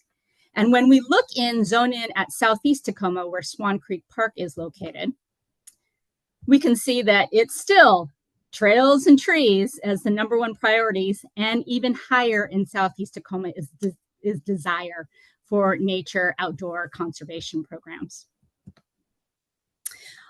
I also want to note how important those programs are to this part of the city. We rate in Tacoma and in Pierce County the equity, so the assets or the opportunities that people have. And you can see the various factors that go into that indicator. And in this part of town, there are not as many assets for this community. It is lower income. And in fact, a different measurement, if you ever use the federal climate and economic justice tool, they do verify that this is a community that is most impacted by climate change, pollution, and environmental hazards. And one other need I told you I would highlight is the tree canopy coverage. Citywide, we are abominably low. this particular area does have some of the best tree canopy coverage, and that makes it even more essential to preserve what we have. So the scope of this project is an acquisition.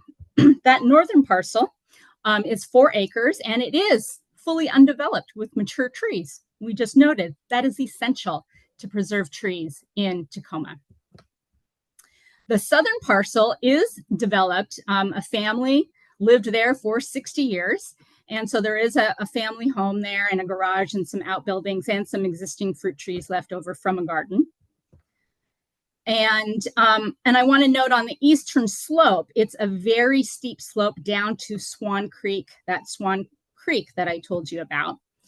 And I will even note here, this map shows a project that Pierce County and the Puyallup Tribe of Indians were engaged in together to stabilize that steep creek bank.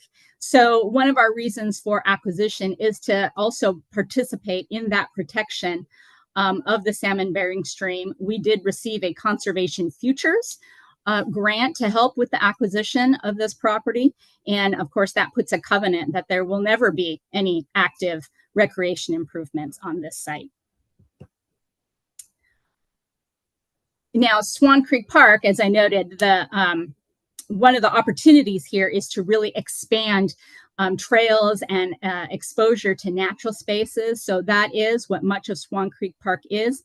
And there is a trail here, that the Swan Creek Trail, with acquisition of this property, we'll be able to expand that. And that's really going to open up more opportunity for education and citizen science. Folks on the east side, I noted Point Defiance Park, they don't have the same kind of access as others in the community for that outdoor experience, that experience in the forest. And one of the programs that we run is a Wildlife Champions program that Lister Elementary on the east side of Tacoma, being able to access this in Swan Creek Park is in their backyard. And so we're growing even more environmental stewardship with the young people in this side of town who don't have the same kind of access as young people in other parts of town. So I want to touch on why we already acquired this, and we are pursuing this application under a waiver of retroactivity. It actually all started in 2022 when the owner, Mr. Probst, came to us and wondered if we would be interested in purchasing the land. Of course, we'd already identified this as a long-term acquisition, but we didn't know when that would happen. And neither did he, frankly. He found himself in position of needing to sell the property in order to provide for long-term care for his spouse. And so he was ready to sell before the close of 2022.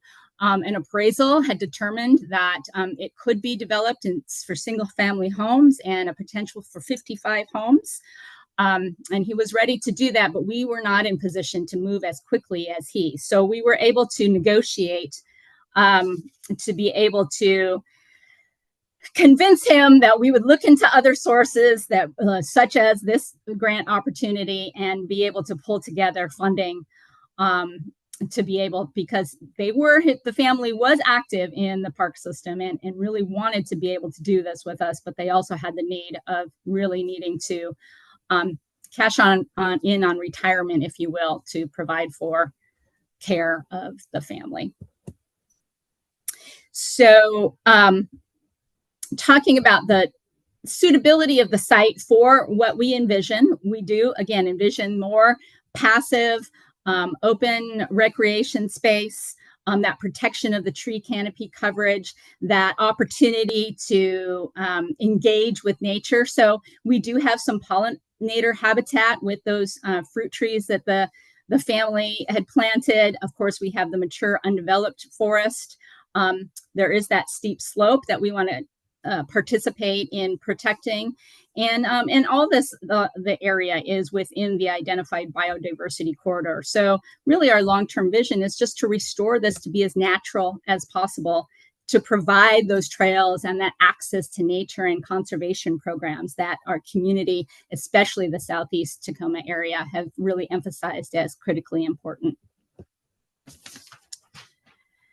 And so we know this is all important to that community. When we put together the master plan some years ago, we had more than 1,400 people participate in workshops and open houses and surveys, and had a steering committee and an advisory committee. And they told us that having some of these natural spaces as part of the park, they wanted to be able to expand that opportunity in Southeast Tacoma, since they did not have that kind of natural space opportunity access that other parts of the city have.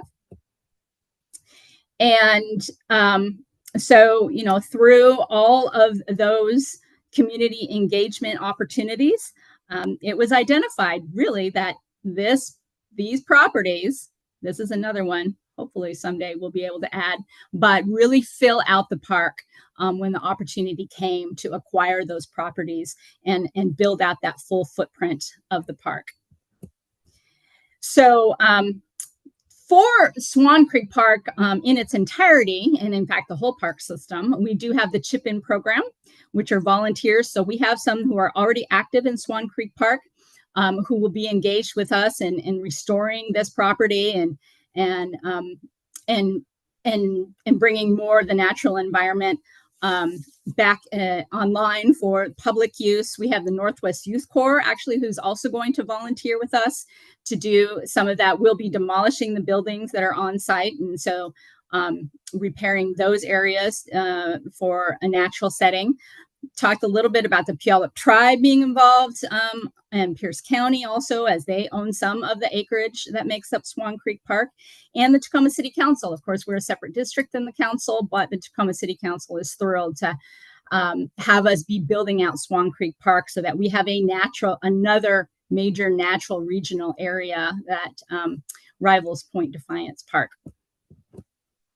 So we're thrilled that not only did we receive a Pierce County Conservation Futures Grant to help us with this acquisition, and that we have the Northwest Youth Corps that's going to help us with restoration, but the family themselves also has pledged a donation back. As I mentioned, they have been active in the park system.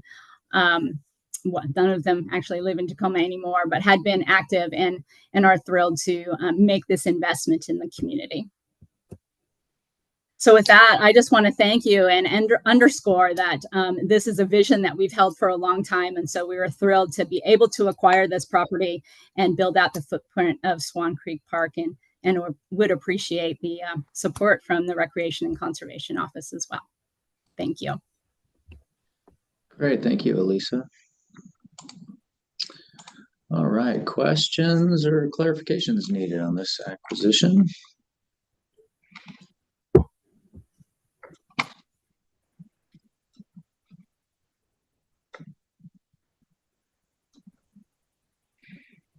Did you say you did buy it under a waiver? Sorry. We did receive a waiver, yes, and closed on the property at the end of February this year. Okay, great. And then the family's just donating cash back from the proceeds of the sale, rather than like a discounted price. Yeah, no, Okay. That was their preference. Okay, nice.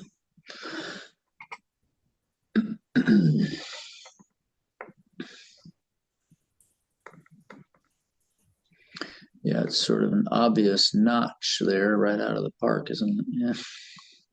Yeah. We knew someday, but we didn't know what day. Mm-hmm. And then he needed to move quickly. Right. Yeah, that happens. Good. Well, very thorough. I'm not seeing any hands up with questions. So, yeah, going once, going twice. Anybody? That's quite all right. Just means you covered everything. So, okay. Yeah. Well, keep up the pace. I'm sure. Yeah. It's a long day and a long week. So. It is for sure, yeah, but it's kind of fun to see all these projects all over the state. So, all right. Well, thanks, Elisa. We'll talk to you later. All right. Thank you so much. Yep. Bye-bye.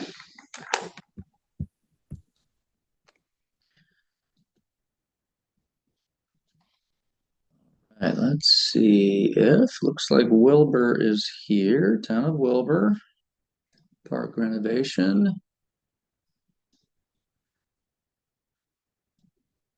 Welcome. Are you Melissa? Melissa, I can't hear you. It doesn't say you're muted though. Maybe it's just a setting on your end.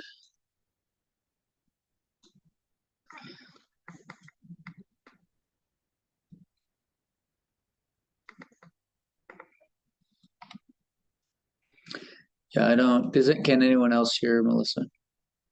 No. Yeah, but you're not muted, so that's sort of odd. I'm not sure what that might be. Something on.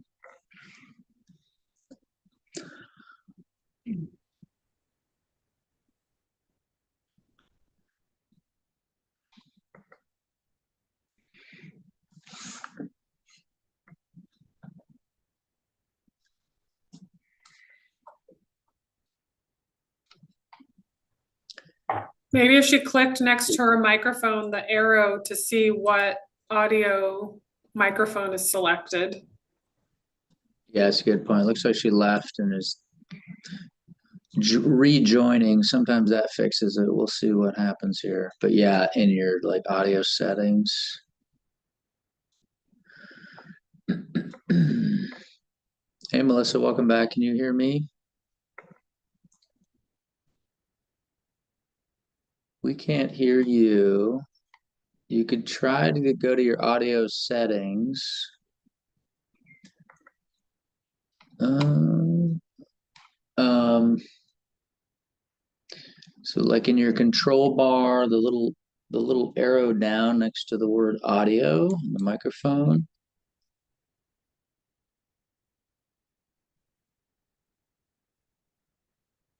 You might be able to switch. Would you switch it to a different, just try a different microphone.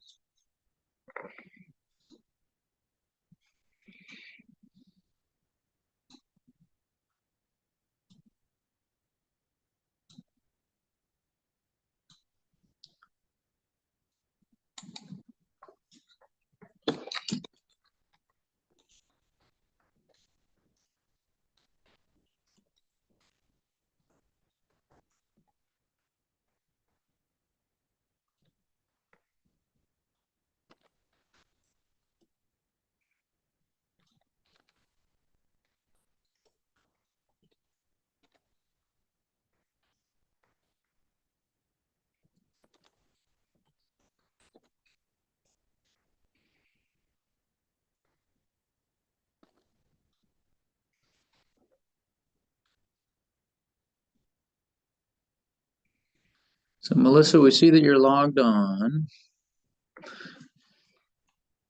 If you can hear me or not.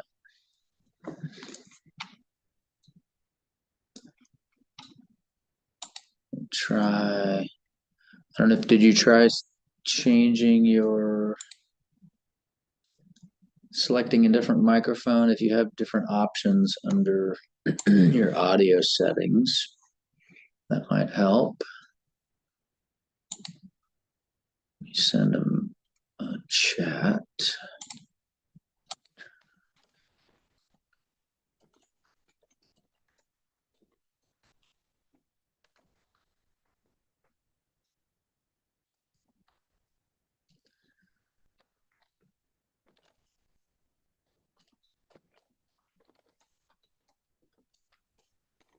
Can you hear me now?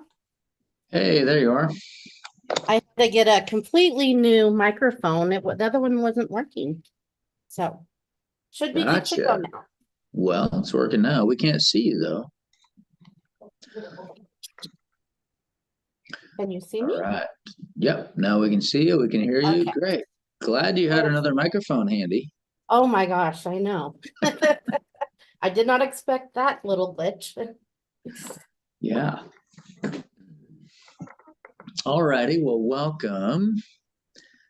I'm gonna open your PowerPoint. There we go. Can you see that? I can. Great. I'll pass control to you. So go ahead and click on the screen. You should be able to advance your own slides. Okay, perfect. Sometimes there's a little bit of a delay. Let's check here. There it goes. It is working. All right. All Well, right. hello and good afternoon. My name is Melissa Bolger and I work for the town of Wilbur as the clerk treasurer. I'm happy to be here with you today to present the town of Wilbur renovations project. The town of Wilbur is located in the rural county of Lincoln in eastern Washington. We are a small community of 895 residents. We are located on Highway 2 between Spokane and Wenatchee, and we do have neighboring communities of Elmira, Creston, and Heartline. They are 8 miles to 20 miles away. The Wilbur Park was established sometime in the 1940s and has been the center of most town gatherings as it is located 1 block south of Main Street and Highway 2. With limited recreation options, we are committed to reviving and maintaining the heart of our community.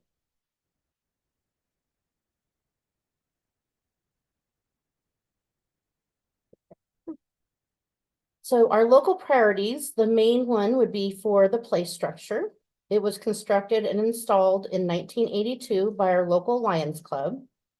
While it met the needs for the residents for many years, it is no longer safe or inclusive. It has become dilapidated, it splinters, and it is also not suitable for children ages 2 to 5 years old. Our second priority is a lack of covered picnic area where residents can relax in the shade. This option would be extremely beneficial to those parents waiting for their children or grandchildren to complete the only swim lessons provided within a 35-mile area, as the pool is connected to the park. Our third priority is to add additional recreation by installing went too far. There we go. Third priority is adding additional recreation. We have no sports abilities at the town park. The only other existing sports facilities are through the school district. And they are a little ways away from the main center of town. They're on the outskirts of town, so not feasible for all kids to get to. The fourth priority would be renovating, or instead of renovating, we would want to replace the existing footbridge. It is the bridge that links the north side of the park to the south side. It is made of wood. It's been there for many years, and we have done as many patch jobs as we can on it. But as you can see from the photo, the patch jobs are only lasting for so long, and it's becoming unsafe.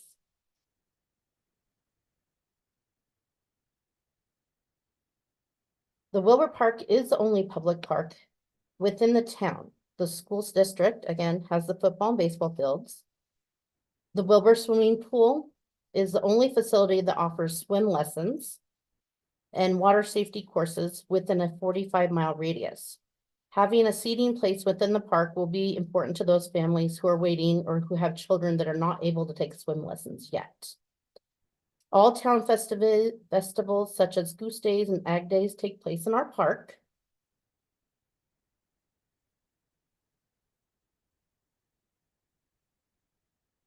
It looks like I readjusted this. It's 45-mile radius that the kids have access to swim lessons. A lot of the areas as far as Cooley Dam, Grand Coulee, Electric City, Heartline, all of them come here. It's vital that we keep this going. The need for improvements at Wilbur Park was identified through the town's comprehensive plan. We have recently revamped this plan. It was started in 1998 and hadn't been updated. So we updated showing the priorities and we put together the plan.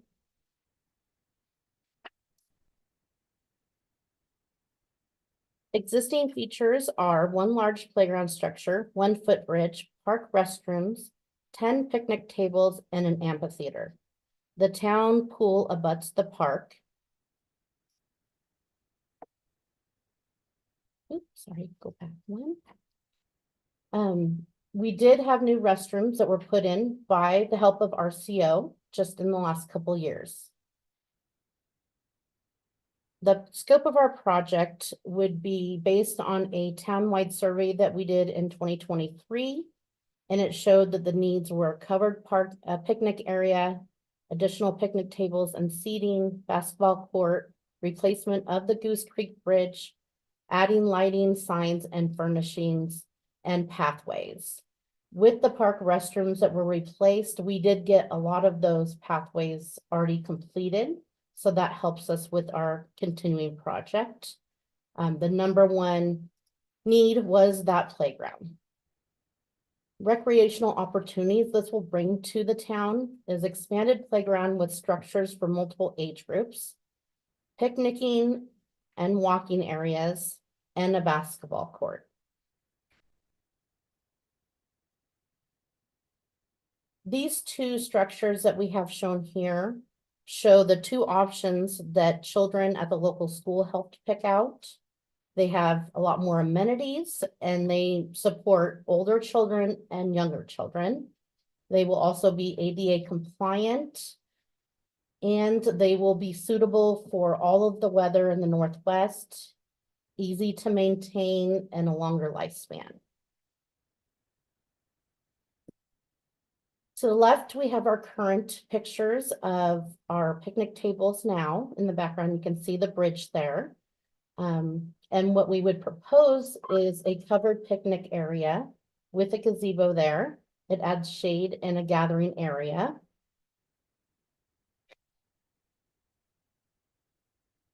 Here is a closer look up of the Goose Creek footbridge. And as you can see, it is deteriorating. And recently we had a contractor look at it and he did verify that we would in fact need to replace the footings as well. So we're wanting to replace it completely rather than refurbishing it. And this on the right-hand side is an idea of what we're looking at. We're still getting details down with the contractor on that. This is the thoughts on our basketball half court. We don't have enough space for a full court, so the half court would be beneficial to our town and the teenagers, and we want to keep it all centrally located within town. We also have more bench ideas and lighting. Our budget, our overall project is $257,246. We have two funded grants through TJ Tufts Foundation and Novia Grants for $55,000. The town is going to appropriate $23,000, and we are asking our CO for $179,246. We are saving when it comes to doing this project by having our town crew and volunteers help with the removal of old structures and help with site preparation. We also saved costs because we already have most of the sidewalks that we need due to the bathroom that was installed in the last couple of years. And it's going to be very little that's used to make sure that the pieces for the playground are ADA compliant. The pie chart here shows our overall budget. And as you can see, the majority of what we are looking to spend is going directly to that playground. And with the need for safer ground coverage, we're looking at either the poured rubber or the tile rubber. That's going to create a safer environment for the little ones. So our timeline is late summer 2025. We're looking at the very end of July, beginning of August to start. We're going to remove all those old structures, expand the playground site, and install the new ground cover. Then we'll move on to installation, site preparation for the picnic area and installation of gazebo. And by late fall, we should be doing the site preparation and installation for the new basketball half court, installation of the pole and hoop, installing seating and lighting, and the replacement of the Goose Creek Bridge. So we should wrap it up no later than November 1st. So for project engagement, we decided to put this survey out. Here's a copy of what was sent out. In fall of 2023, we sent out 415 of these surveys. Of that, we received back a total of 83. And that helped us to determine what the priorities were for the community. We based our survey results to create our 5-year plan. We researched funding options. We formed a committee of community members, and we performed a presentation at the local school to narrow down what the kids would like to see as the playground options. To get community members gathered, we advertised for people to join our committee if they were interested. We had many members join, and anywhere between the age of 16 up to 65. And we met twice a month. We included area neighborhood residents from Elmira and Creston. And then that committee helped apply for other grant opportunities. And we spoke with other community groups for support, such as the Lions Club and the Woolward Chamber of Commerce. Again, 2 options that the children were given. And again, it shows that we want to do 2 different structures. This creates a safe play area for both age groups. They would again be ADA compliant, more options, and a larger designated play area with better ground coverage.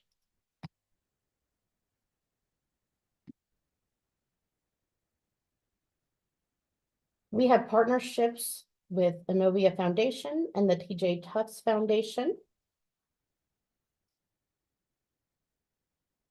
We believe this will be sustainable and it will provide opportunities for healthy activity in nature. It will help plan and foster community engagement. We will follow environmentally friendly building practices. We'll utilize recycled materials. New products that are recycled will have a longer lifespan. It'll reduce future operational and maintenance needs, and it will support local economic development. Our town budget, again, will allocate at least 20, but 23,000 is what is determined right now in the budget. We are going to continue to look for donations and also find additional grant work. Dedicated grants, again, are Inovia and Tufts Foundation. We do have other pending ones out there, and community volunteers for removal of old play structures and public works to do prep work. Recent improvements that we have done over the past couple years to get ready to make our park a place where everyone can hang out and be part of the community is the removal of multiple unsafe and dead trees. We have the new park restrooms, new walkways, and we have increased security with cameras. So I want to thank you guys for giving me the time to show you our small park and what we'd like to see for our community. Thank you. Great, thank you, Melissa.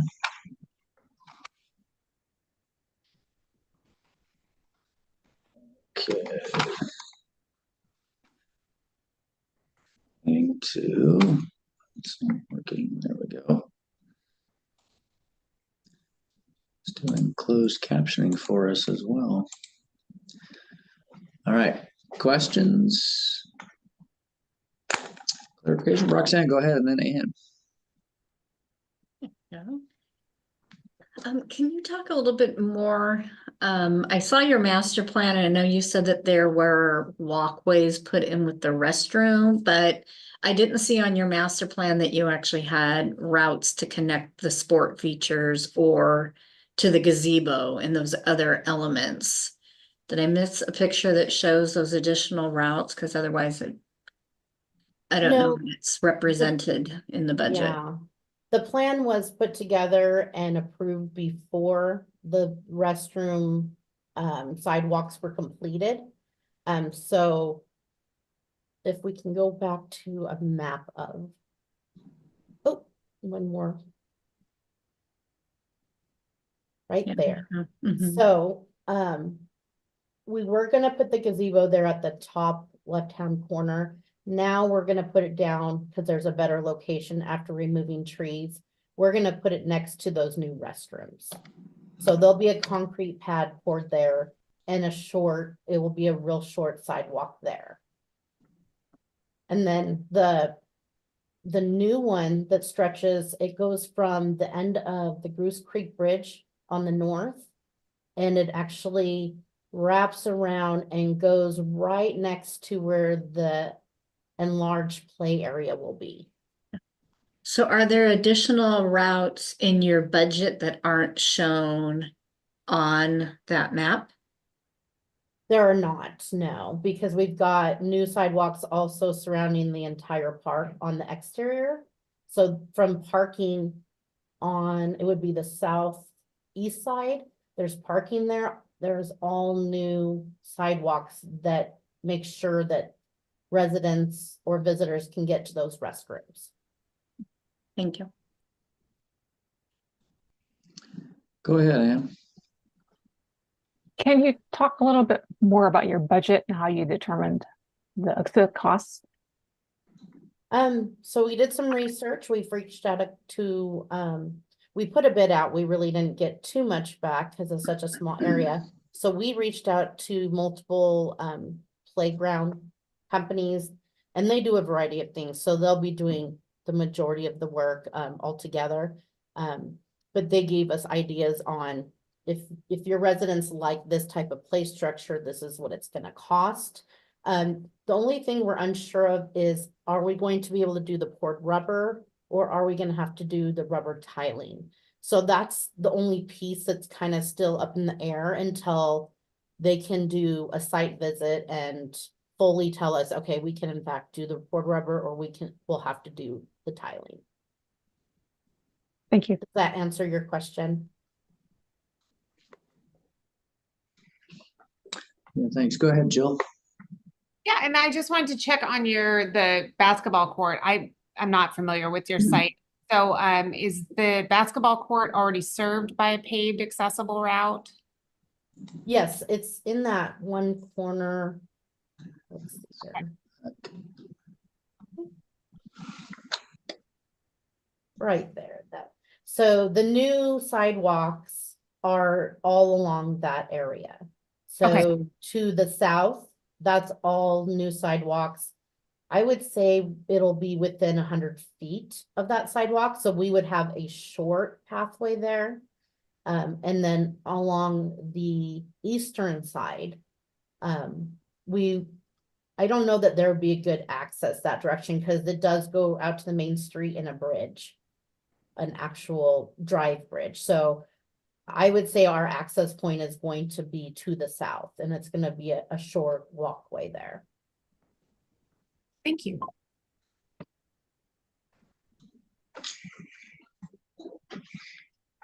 Any other questions or clarifications that you need?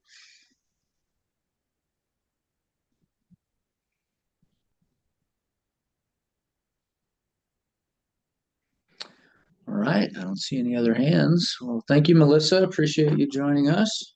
If there's any other project. You. Thanks for being patient with me and my technical issues today. No problem. Glad that worked out. Have a good afternoon. You too.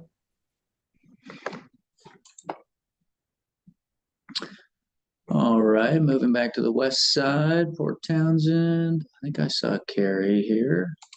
You presenting this one, Carrie?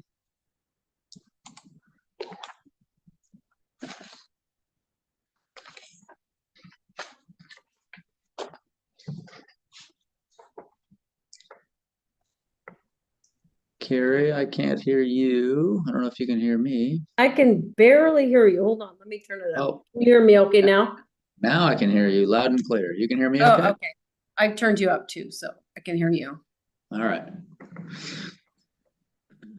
Most people All right. want to turn me down, so You tell me when to go, Carl. tired of hearing from me. All right, I will. You can see your presentation, right? Yeah, I can. All right, I will pass you control. Okay. There you are. Okay, go ahead and click on the screen. There we go. Looks like it's working.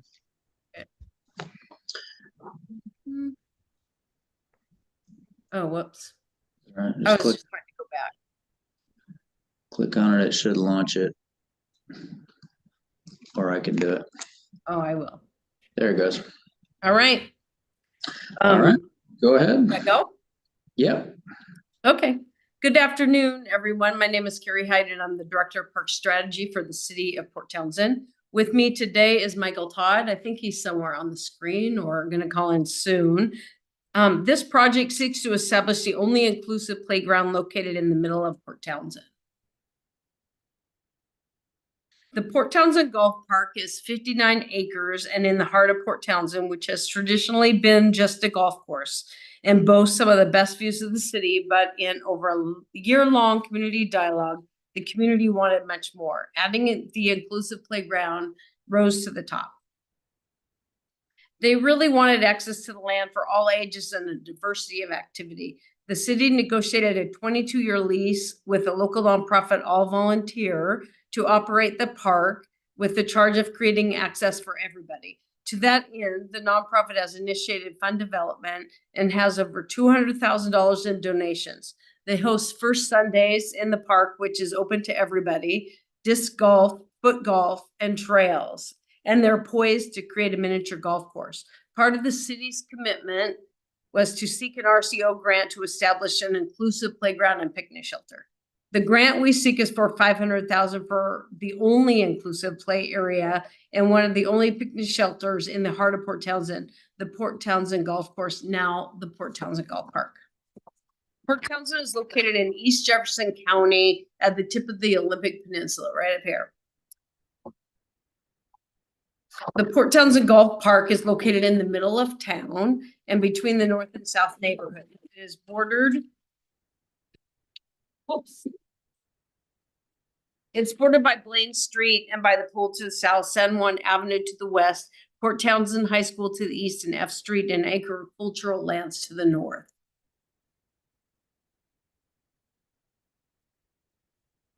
Here is a simple inventory of all the Port Townsend parks. Of this list, and the ones in bold are the parks that have the playgrounds at them. The closest playground is at Mountain View Park, right across the road from the golf park. It's for ages 5 through 12 and in poor condition. The next closest are the Bob and Magara Park, Chetzemoka, and Pope Marine, which are all about a 20-minute walk and are in various shapes. As you can see, the golf park is in the middle of town where people can walk and bike. Again, the only playgrounds that are nearby are Bob and Magara, Pope Marine, and the Mountain View site. This site at the golf park has plenty of parking and restrooms and it can accommodate the playground and picnic shelter. As you can see from the other playground equipment, it is old and gets limited use. When we have seen Chimicum Jump Playground, which is an all-inclusive playground in Chimicum, on a nice day, it is teeming with kids. We anticipate this will fulfill a need and will also be very busy. These pictures are from the playground equipment at Pope Marine on the waterfront. There's only a play area for kids 2 through 5. More times than not, staff are forced to board up certain sections of our playground as our parts are no longer available. These pictures are from the playground equipment at Pope Marine on the water. Oh, no, sorry. These are from Mountain View across the road and Bobby McGarrett Park. The Port Townsend desperately needs a contemporary, inclusive playground that can accommodate a diversity of kids. The master plan diagram shows you the vision for the golf park from the community. The Friends will expand the land use through a series of 4 phases. This depicts the first phase. The playground has been modeled after Chimicum's new Jump Playground. When Jump completed a recent survey, it showed that 55.6% of those who took the survey came from Port Townsend. The city's commitment to install an inclusive playground eliminated a 30-minute drive to Chimicum and enhancing the portfolio of play equipment in Port Townsend. This is supported in the PROS plan, the recently adopted golf park master plan, and the non-motorized transportation plan. In fact, there are almost 20 references to establishing this 59-acre land accessible to all. Scope of this project will provide the first all-inclusive and one of the only picnic shelters in the Port Townsend Golf Park and to the park system. It will provide opportunities to welcome the whole community to the newly established golf park, including kids and families. This park's mission is to provide equal access to everyone to enjoy nature, take incredible views, meander the trails, and play at an all-inclusive playground, have a picnic, play mini golf, disc golf, or foot golf, enjoy the indoor and outdoor spaces at the clubhouse, and just enjoy the 59 acres of land. More specifically, the addition of the all-inclusive 4,500 square foot playground will feature something for kids for 2 to 5 and 5 to 12 and includes a covered picnic area. You can see it to the south there. It will be adjacent to the Camas Prairie, which is one of the oldest and only prairies left in the state. We will add interpretive science to boast its significance. The specific design was selected from a playground committee of 6, including a few parents, the Friends of the Port Townsend Golf Park, and one of the founders of Chimicum's Jump Playground. After initial feedback, we worked with Great Western to make the small kids area more exciting, locate the picnic shelter outside the play area to rotate it for bench views, and to add a swing set with an ADA swing and incorporate more accessible play features. We worked with the Friends of the Port Townsend Golf Park to expand the area from 3,500 to 4,500 square feet. The area provides opportunities for balancing, climbing, rocking, sliding, and exploring. And of course, swinging. We went to Salish Coast Elementary School to get some feedback, and the students wanted to have some swing. So we incorporated that area into the play area with the Friends of the Golf Park. We also incorporated some natural elements to be able to blend in more with the golf course. The site hosts parking and restrooms are ready, so it is ideal and called out in the pros plan. This project is shovel ready, and the community is anticipating an incredible play feature at the golf park and an inclusive playground. The total cost of the project includes the picnic shelter as well. The total cost for this project is approximately $500,000. The city issued an RFP and has contracted with Great Western pending the RCO grant process. The city intends to match this grant with its capital funds, to fund the required 30% match. This cost includes everything: the shelter, the playground, architectural, engineering, cultural resources, and permits. Over the past 4 years, hundreds of Port Townsend residents, the Parks Board, and the City Council have all been part of a robust community conversation about the parks, recreation, and open space system in Port Townsend. The community has been at the forefront of the development of the Port Townsend Golf Course, as it is recognized as a community gym and identified for expanded use. The city reached out to small groups that don't necessarily get involved in open houses. Staff seated a 20-member stakeholder committee, conducted 11 stakeholder meetings, hosted a project launch on site at the golf course and Mountain View Commons, which is a community social services hub across the street, implemented 2 intercept events at Quimper Mercantile and the Food Co-op, 2 of the very busy stores in town, and met various groups in town, held 3 open houses, both in person and virtually, and has implemented 3 online surveys. In addition, we kept up a webpage dedicated to this project as it was evolving.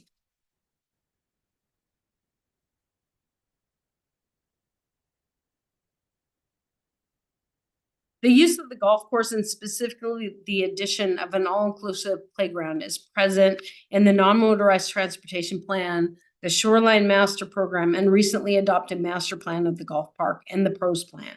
It is a high priority for the community of Port Townsend.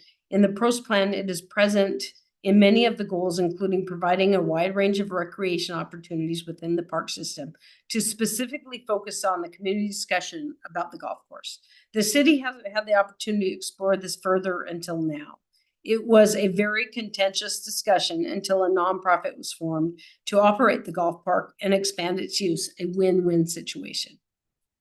The design and phasing plan that was ultimately adopted was a result of the community's desire. The statement and desire to have something like the new playground in Chimicum, the jump playground, is very widespread in Port Townsend. Continually, the public kept identifying a play area that needs to be added. The website can be located on the city's website. Whoops. Sorry about that. Many groups have written letters of support wanting this effort to be successful and welcoming the new inclusive playground to Port Townsend. There were many partnerships in this process. Probably the most significant was the nonprofit that emerged, the Friends of the Port Townsend Golf Park, who are operating and maintaining the park. They have done some fun development and are operating the golf course with volunteers. This site is centrally located, so it can be easily accessed by bike, ferry, bus, boating, and walking. The ferry comes in right here, the transit center is right here, and here's the golf park. It's about a 5-minute walk. The golf park is located close to all transportation. We also are served by a local but international airport. We took careful effort in the design to make sure this playground serves neurodiverse and is inclusive. Many families drive to Chimicum to enjoy their new playground jump. This opportunity will bring an all-inclusive experience to Port Townsend, thus keeping cars off the road. In addition, there will be trails where families can access the play area without driving. This location is in the center of the city and supports social equity. Our park maintenance staff will maintain this playground. We have a newly established CIP and playground replacement program that this will get added to. The Friends of the Port Townsend Golf Course took responsibility for the operations and maintenance of the golf park. They have raised over $200,000 and are operating with volunteer labor. They have improved their landscape, irrigation, taken down trees, and opened access to the park for the general public. The city is committed to apply for an RCO grant and matching it to put it in an inclusive playground. The city supports staff to maintain their CPSI and will be maintaining the playground along with establishing a new playground replacement program as part of the newly established park CIP. In addition, the city of Port Townsend has a strong history of community support for its parks. We have many volunteer opportunities and programs that help support parks, including park cleanups, the Adopted Park and Adopted Trail Program, Trash Task Force, and Weed Warriors. We will lean on all of these groups to support this site, but not included in the budget. And with that, in closing, this gem in the middle of Port Townsend is primed for a refresh, a legacy for current and future generations. The city of Port Townsend has tired playgrounds. This will support an effort to install a more contemporary play area and the first all-inclusive playground so everyone can play. This land has a 120-year history as a golf course, and the next 120 will be as a golf park. We recently experienced 650 people at the grand opening of the golf park. This project seeks to expand the use of the 59 acres of land by adding an all-inclusive playground.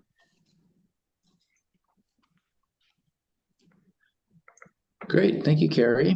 Yeah, you're welcome. All right, any questions from the committee or clarifications needed on this project?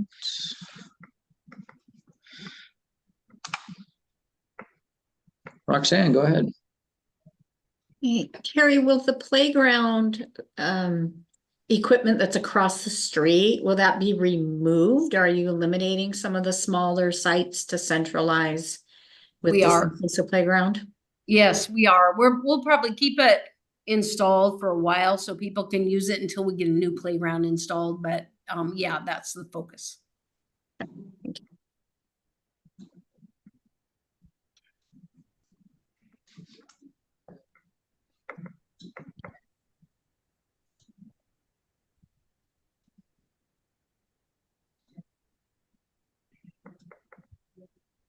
All right, Savannah, sorry, did you have something? That's all right. Can you go back to the budget? Yeah, that was... Sorry, I didn't write it down. Which? There it is. This one here. Okay. Was there any, You had a lot of partnerships. Is there any financial or in-kind donations for this project? Yeah, good question. Right now, we haven't done a capital campaign or seeking finances or volunteer labor. We just decided to match it through our CIP and then apply for an RCO grant. Okay, thank you. I appreciate that. Yeah.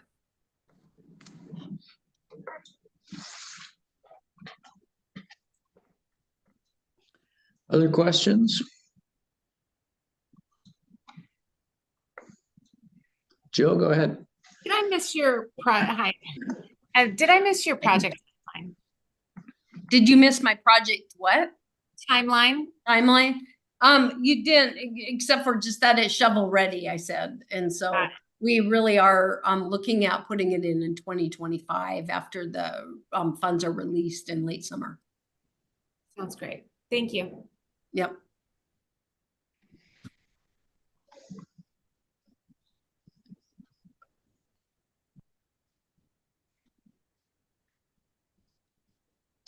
All righty. I don't see any other hands. Well, thank you, Carrie. Appreciate it. Yeah, thanks, Carl. Yeah. I'm gonna hang on here if you don't mind, just to watch. Yeah, that's fine. I was gonna ask, you guys want to there's one more from Port Townsend. It was gonna be after a break, but we could just do that now. It looks like Michael is here. Is that all right with folks? And then do a break after this one? No objections? Okay. Great. Pull that one up. And Mike, you're gonna present this next one? Yes. Okay. There we go, New West Side Park. You can see that, okay? Whoops. Yes.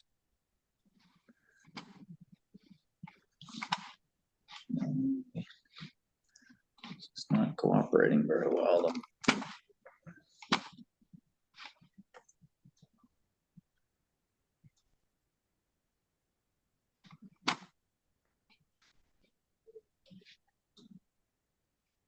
So I don't know why the mouse is acting up on my end. Maybe it needs a new battery or something. Okay. Let me find you. There you are. Okay, go ahead and click on the screen. See if you can advance your slides. There it goes. Good. Yeah. All right. Well, whenever you're ready, go ahead. Can I go back to the beginning or let me see? That's a good place to start. Yeah. If you can get it to reverse for you. Trying. I don't know. Do I click on the left? It keeps going forward. Yeah, it was being weird for me too. You can try an up arrow on your keyboard. Oh, maybe let's see. Yeah, there we go. I'll use the keyboard, not the mouse. Yeah, the mouse is being weird. There we go. Yeah, me too. Okay. Cool. All right, we'll go right ahead. Get started. Okay, good afternoon. My name is Michael Todd. I am the Parks and Facilities Manager for the City of Port Townsend. With me today, as you heard, is Carrie Height, our Director of Park Strategy. I'd like to start by thanking all of you for being here today and supporting the RCO grant process. On a much smaller scale, I was part of last year's local parks maintenance evaluation committee. So I know how much time and energy it takes to be part of the process. So for that, I thank you. It's kind of being weird. It's switching for me, so I'm going to try to manipulate it if I can, but so bear with me. Okay. So the city of Port Townsend is applying for $500,000 to assist in the development of a new West Side Park in Port Townsend. Officially, we are calling this site Hancock Park. This is a 0.75 acre parcel that is owned by the city of Port Townsend and is currently being maintained by city park staff. It was deeded to the city as a neighborhood park back in 2005. And at that time, the city council decided to put no restrictions on the property, leaving it for the future Parks Board and Council to decide its purpose. Located on the corner of 12th and Hancock, looks like it's just keep turns, it's turning for me. I don't know if Yeah, I wonder if I there's don't have something. control of it. Geez, I wonder if the PowerPoint, so you know, you can set a PowerPoint to like automatically advance. Yeah, And I don't. Well, we could take a break and try to fix that. That might be better yeah. than trying to. Otherwise, I'll just see me keep flipping Yeah, back, and I can keep flipping back and forth to try to slow it yeah, down, but yeah, that's gonna be hard to. Why don't we go ahead and take 10 minutes? okay. Thank you. Michael, I'll stop. I appreciate that.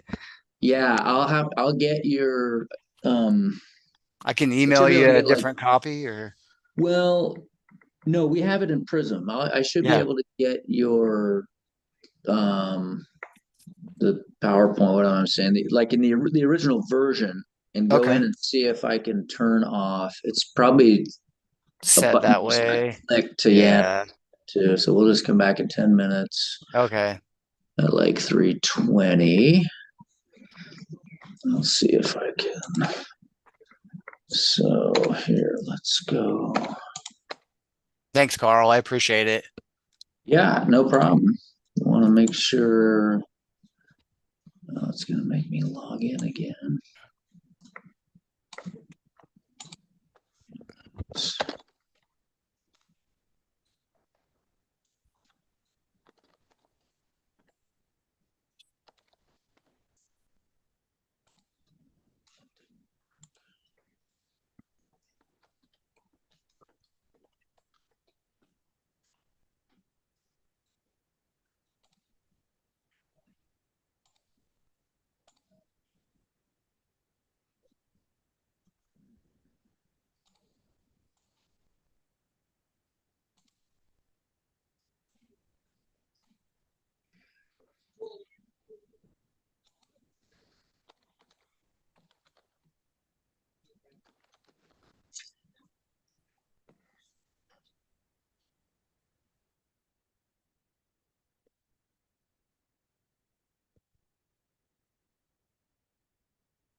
Michael, are you still there?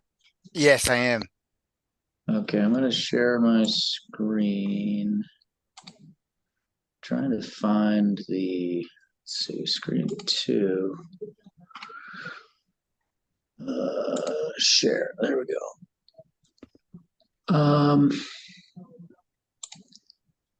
So it might be,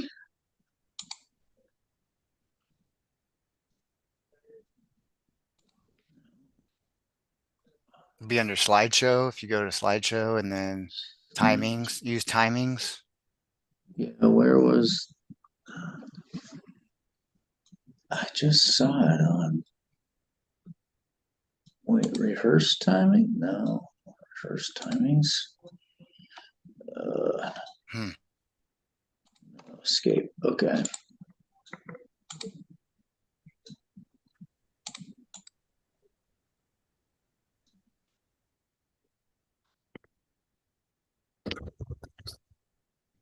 Show me.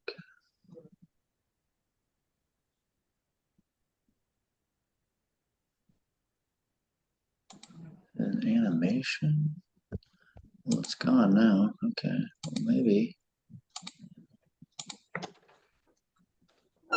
Do you know how to turn off? Maybe I did. I turned.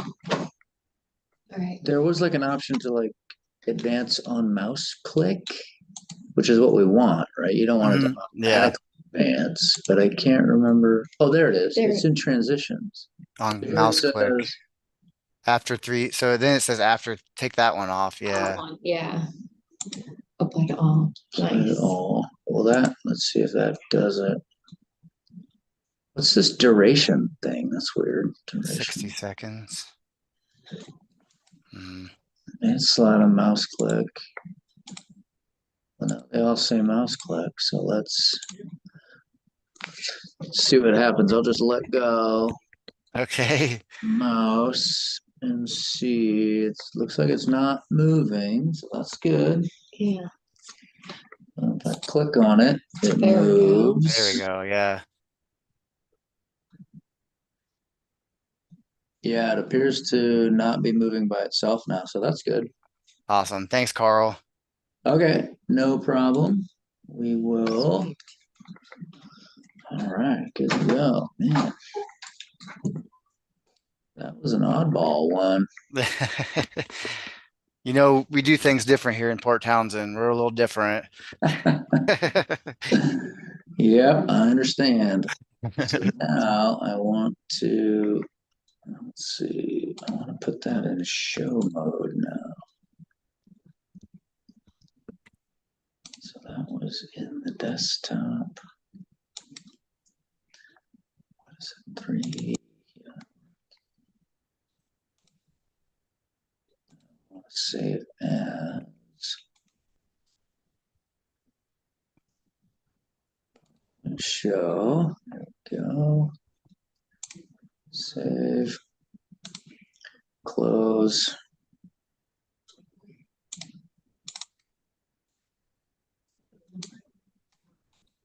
I can relink it now.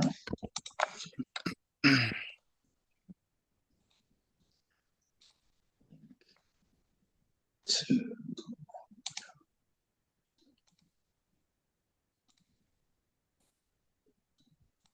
I think I got it. Okay. All right. I will be right back. And then we can, I think folks will be back here in just a minute or two. Okay. We can keep going.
All right, our folks back, 3:22. I think we said about 10 minutes, didn't we? Looks like people are back. Whoops, don't end the show. We will try this again. No, stop.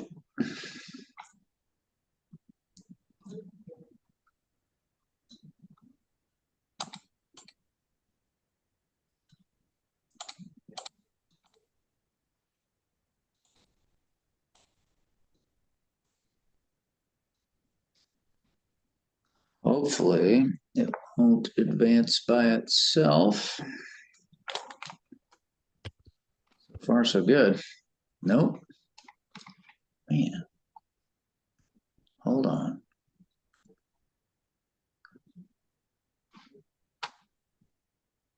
Don't think I clicked on it. Carl, when you hover, it shows the camera. So I wonder if Yeah. it isn't on one of those automatic settings. That's weird. Yeah, we went in and turned off the transition. So it's not supposed to. Let's see if it moves by itself again. Well, no, it's not. It's not moving. Well, all right, let's try this again. It's supposed to just advance when you click it. Okay. So let's try. We'll try it again. Michael Todd. Okay, now click on the screen, see if you can take control. And let's try going forward and back. Yeah, I did that. Okay, cool. Looks like we're good. I might give it a second here and see if it turns on its own. Yeah.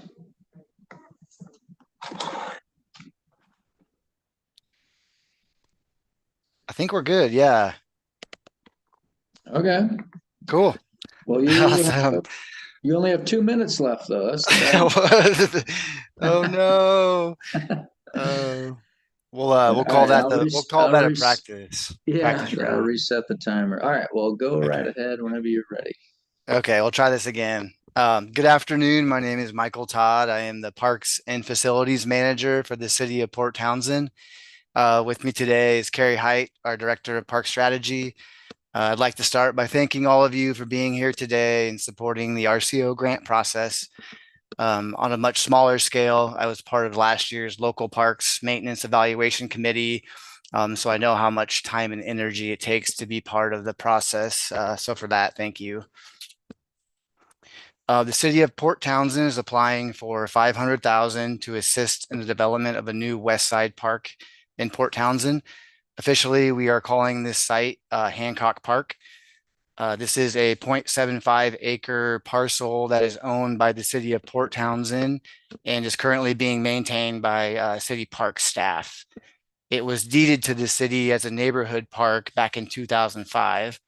And at that time, the city council decided to put no restrictions on the property, leaving it for the future Parks Board and council to decide its purpose.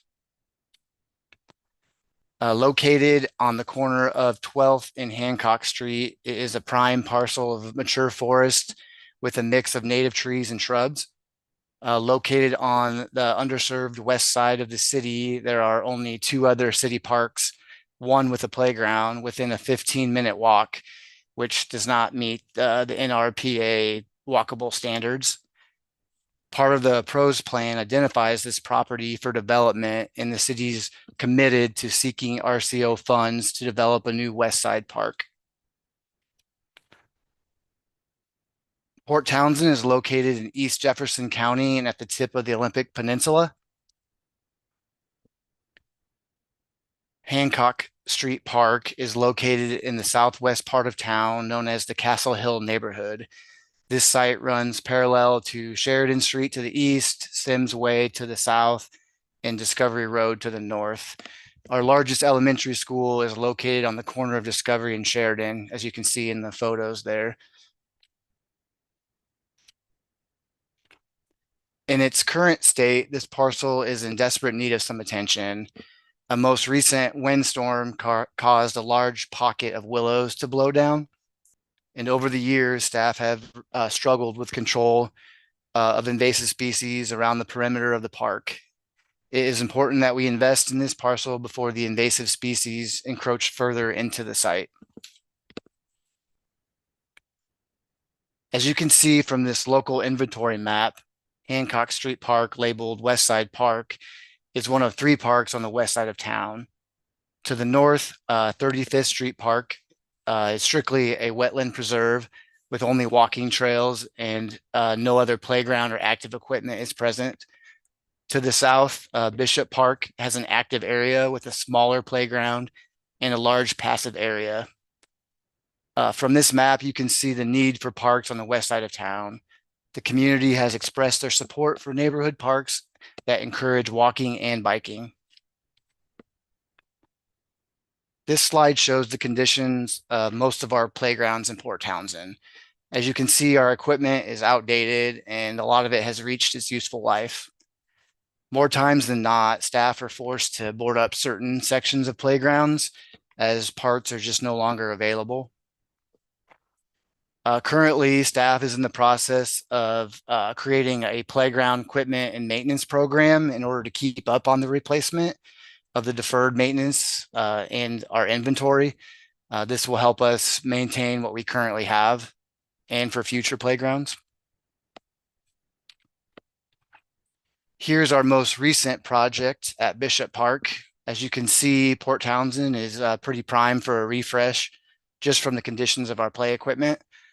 This grant would provide the equity that the community has invested in and a fresh look that is desperately needed. The Hancock parcel is evident in the PROS plan, the non-motorized transportation plan, and is currently included in the city's comp plan update. In the most recently adopted PROS plan, there is a demonstrated need to add equity by adding parks and recreation on the west side of town. This slide was taken from the PROS plan. It shows the importance to the community that every household has access to a park and open space within a 10-minute walk of their homes. The development of this West Side Park moves Port Townsend closer to accomplishing that goal. The scope of this project will develop a new West Side Park site that includes a nature play equipment, an open air shelter for small gatherings, walking trails, and seating for those who want to rest and enjoy the birds, and some kind of sound mitigation for the neighboring properties. This project will provide the community with the opportunity to enjoy this gem of a parcel by preserving and maintaining it in its natural environment. The nature play equipment was designed for kids 2 to 5 and 5 to 12 age range in a seating area for parents to sit and relax in nature. The development of this site will add to the already existing walking trails that surround the property. The community has expressed interest in creating ADA sidewalks that provide access to all. This project seeks to provide equal access for everyone to enjoy nature, wander the trails, and view a variety of different bird species, have a picnic, and learn from our storyboard walks. This slide shows the best possible location for the nature play that was determined by our local arborist, a surveyor, and architect.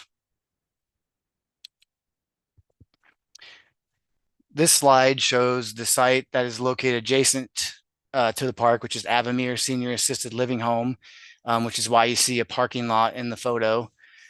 Just off to the right is 12th Street. You can see a spot for ADA parking at the entrance to the park. This will allow those with accessibility needs to enter the park via the sidewalk. Working with the community and local Admiralty Audubon Society, we would continue to add bird habitat, such as tree snags, nurse logs, and habitat piles. The photo on the right shows a storyboard walk that we would add for educational purposes. This is similar to what we have at Kai Tai Nature Park, but geared more towards bird education. The community has expressed their interest in preserving only healthy trees and would like to see the invasive species and unhealthy trees removed. If any trees are determined to be hazardous or unhealthy, then it was recommended to use the material for benches, play features, and the construction of the shelter to eliminate the material leaving the site. This slide shows the accessibility features that we intend to include in the new park design. Our design will include a pour-in-place material, accessible swings, and tables. We're also interested in installing our first ever zip line here in Port Townsend. If this grant is successful, alongside the golf park, Port Townsend will have 2 fully accessible playgrounds. The total cost for this project is approximately $500,000. The city partnered with local architects and help from the community and neighbors to come up with a design.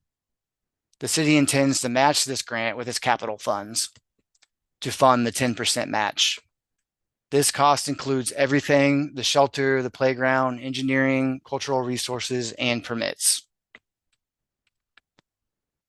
Over the past years, hundreds of Port Townsend residents, the Parks Board, and City Council have all been part of a robust community conversation about the parks, recreation, and open space system here in Port Townsend. The community has been at the forefront of the development of the West Side Park. Hancock Street has been identified in the PROS plan as the probable site for the next neighborhood park. This site is a prime location and is currently owned by the city of Port Townsend, so no land acquisition is needed for the development. The city of Port Townsend hosted an open house event at the corner of 12th and Hancock. 30 to 40 individuals from across the neighborhood, including the older community members from Avamere Assisted Living Home, attended to voice their support and ask questions about the project. Along with support from the neighborhood, many local groups have written letters of support for this project. The hope is that once this park has been developed, Admiralty Audubon will adopt this park and provide the care and support as they have done for so many years at Kai Tai Nature Park.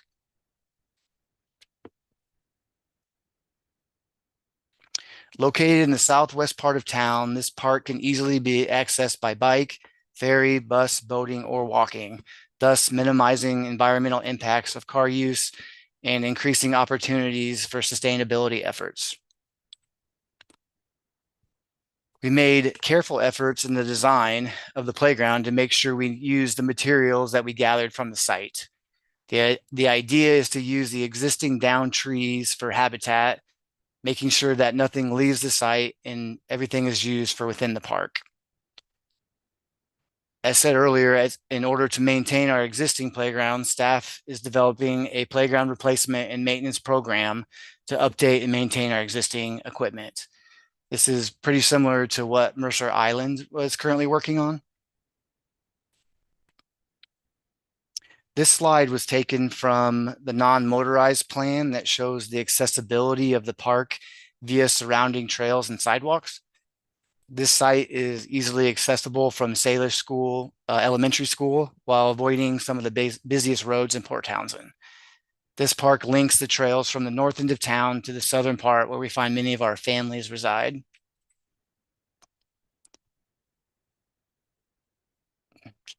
The total cost for this project is approximately $500,000. The city intends to match this grant with its capital funds to fund the required 10% match according to the census block it is located in.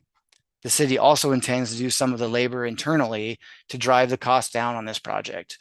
The plan is to tap into our local support groups for help with the long-term maintenance.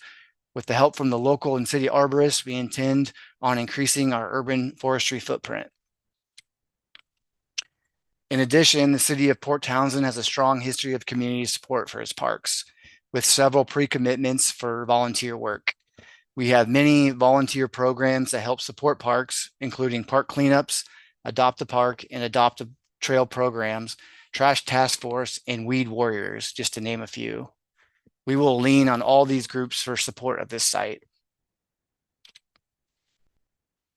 In closing, this location is on the west side of town, looks to increase access to parks and open space to the neighbors, and seeks to align the experience of all those within the city. This gem of a park is primed for a refresh as we continue to build on social equity. Thank you. Great, thanks, Michael. All right, questions from the committee or any clarifications that you need? Anne, go ahead. Can you go back and talk about the budget, how the budget numbers were determined? Yeah, was there a slide? Here, I can go back. I think it was 20. Sign budget. So we had some, we reached out to some local contractors to get some estimates on the cost of, removing some of the down trees and milling the wood to repurpose it.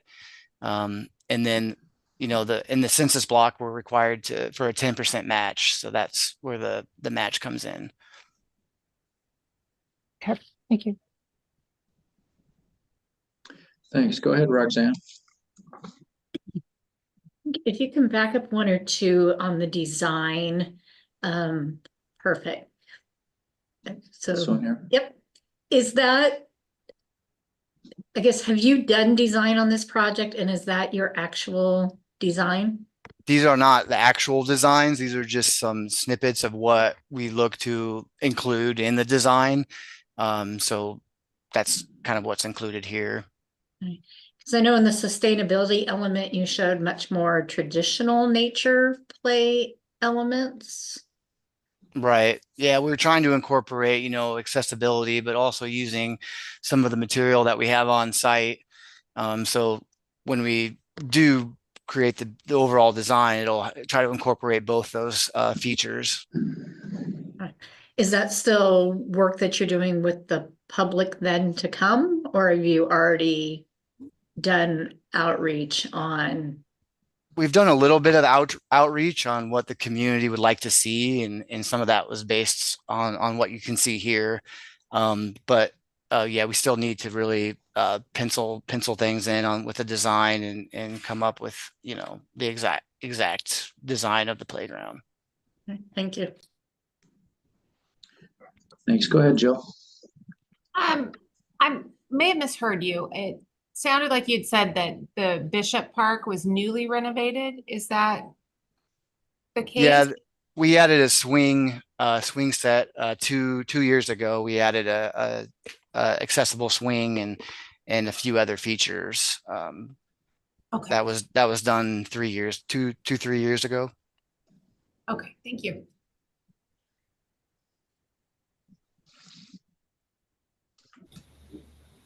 Genevieve, go ahead. Yeah, hi.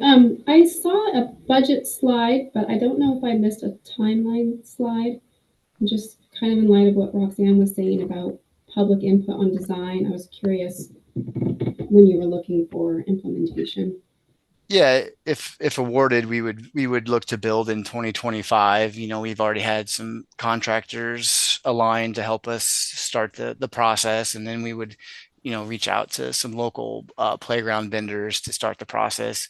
We've also got a few already lined up from the playground at the golf park. We're kind of partnering with the golf park to for the same sort of design as accessibility and whatnot.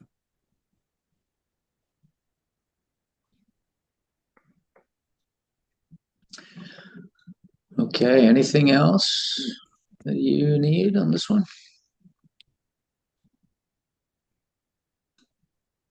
Okay, I don't see any other hands. Well, thanks, Michael and Carrie, for being here and presenting. Appreciate it. Yeah, thank you. All righty, have a good afternoon. You too. Thanks, everyone. All right, moving to Oak Harbor. Windjammer, and I think I saw Brian here. Brian, you presenting this one? I am. Good afternoon. Great. Hi there. Hi. All right, I'll pass controls to you. There you are. All right, click on the screen. You should be able to work your slides now. There it goes. Okay, yep. Looks like we're all set there. Okay, whenever you're ready, go ahead. Okay, well, good afternoon. I'm Brian Smith, Parks and Recreation Director for the City of Oak Harbor, and we're seeking a partnership with the Recreation and Conservation Office under the Washington Wildlife and Recreation Program for renovations and safety improvements and installation of new facilities and infrastructure of the city's 50-year-old baseball fields. So our Little League serves an average of about 370 youth, along with about 1,000 residents or so each year, utilizing the ball fields in spring, summer, and fall. And the public also utilizes the fields with sandlot games and other recreational activities and events. Along with heavy utilization, the fields are located along the southern-facing shoreline, and deterioration, erosion from the elements is a major issue there. The fields have only lasted this many decades due to countless volunteer hours by the public, supplementing what resources the city is able to carve out for ongoing care of the fields. The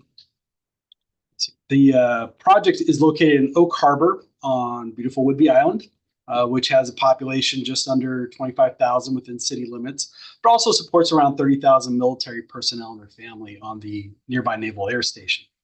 The project service area includes families and small communities throughout the island and Fidalgo Island. So we have about a total service area population of just over 107,000. The ball fields are located at Windjammer Park in the heart of downtown Oak Harbor. And Windjammer serves as a regional park for the island and the city's main activity park.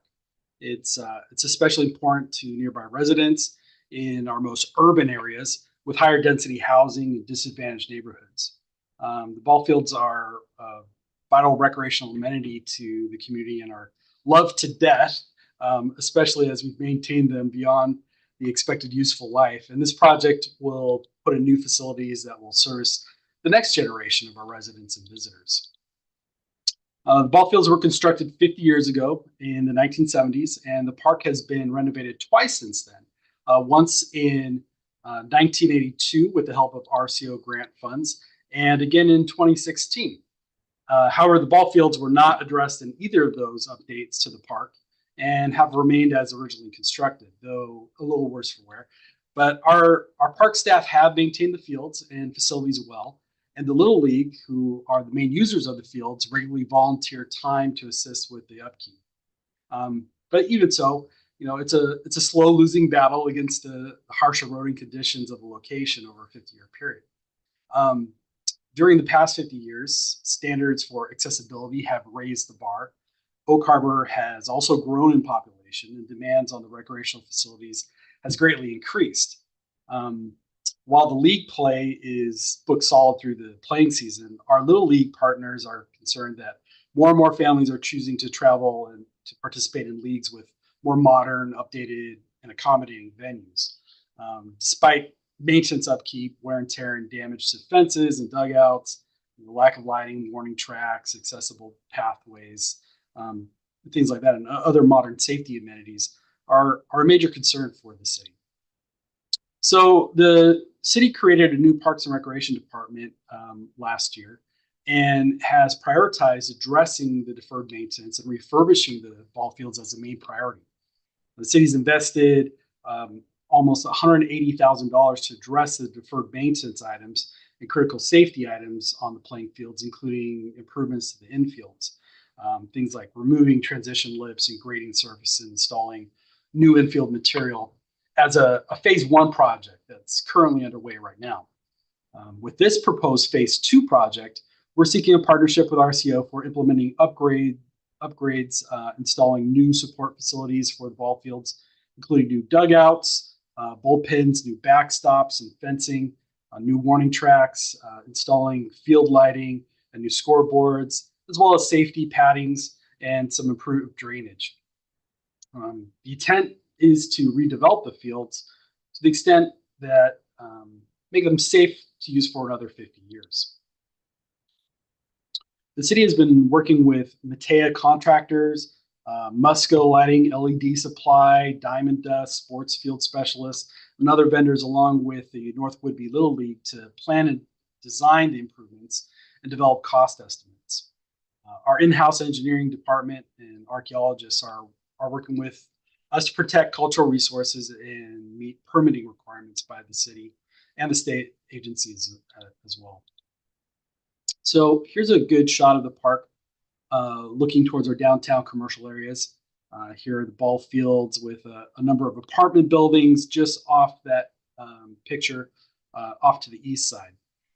The design connects ADA pathways already in place adjacent to the ball fields from our last park renovation to the ball field facilities.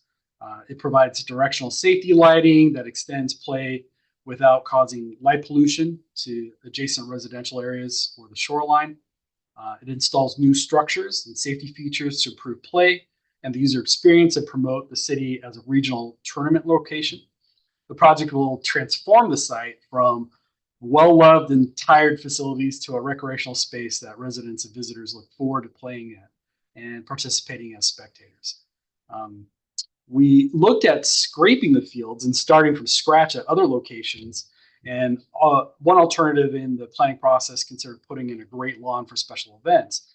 But the community input through our public engagement efforts were to keep the location because of its proximity to higher density housing, local restaurants, and amenities that teams coming in from out of town look for.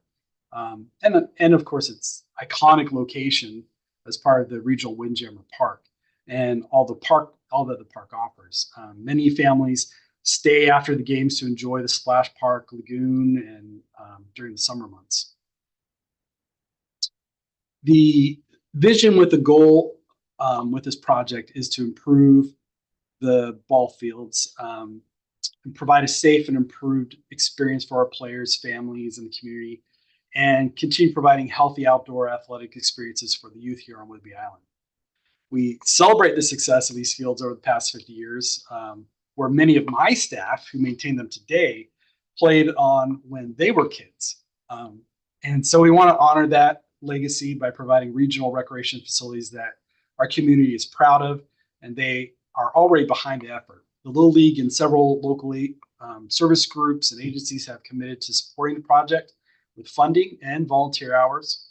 And as I mentioned, the city has already contributed about $180,000 for infield safety improvements. The city has also hired 2 additional parks crew and is contributing another $209,000 in maintenance equipment to assist staff in maintaining those fields, and an additional $200,000 to match the grant requests that we have for today. So that's about $180,000 total to this project that they've put forward. The project is at about 60% design, and it's ready to move to 100% with construction documents and go out to bid with funding. So the budget was developed with cost estimates from some of the vendors I talked about, Matea Contractors, LED Supply, Diamond Dust, Sports Field Specialists, and our engineers. For the ball field development, at about $365,000, and that includes like fencing, backstop, warning track, lighting, drainage, the installation of athletic field amenities, which includes dugouts, bleachers, bullpens, some of those new facility additions, as well as site prep and permitting. A lot of the feedback on technical review that we did was if we were asking for enough funds. So knowing that the sports complex is well beyond $500,000 to develop, since we have existing facilities, we're taking a phased approach with this. We're doing the current phase 1 with the infield improvements right now. This phase addresses the facilities and infrastructure. And we'll do a phase 3 for the remaining items, things like concessions, new mounds for the fields, irrigation replacement, some of those other maintenance items we need to get to in the phase 1, like additional drainage help and sound system and other kind of amenities just to really make it a top class facility. The city surveyed residents with a needs assessment focusing on Windjammer Park and its recreational facilities, how the public uses it, what improvements the public would like to see there, We followed up with a number of workshops with our Parks and Recreation Commission and held public comment periods during our city council workshops as well on the needs of the ball fields to get that input from the community. And we found that the ball fields are in the top 10 reasons why people come to Windjammer Park, and one of the top issues that they felt needed to be addressed as well. This has been reinforced with families coming to speak at our city council meetings about the conditions of and safety needs of the ball fields. And all the public comments ignited the issue as one of the council's top priorities and led to the creation of an athletic facilities committee to work with staff on funding solutions, planning, and implementation. From the beginning, this has been a community-initiated and led effort with the North Whidbey Little League assisting with outreach and support, service clubs and childhood development organizations. And the Naval Air Station here is what is termed as an exceptional family base, meaning that they are set up to support and bring in families with special needs and disabilities. And so the effect of that is that we have a disproportionately large demographic of families in our community with special needs. And so the accessibility improvements are of special interest and importance to a lot of these organizations. So with the prospect of new facilities, additional business partners are interested in sponsoring the fields as well, marketing and event sponsorships.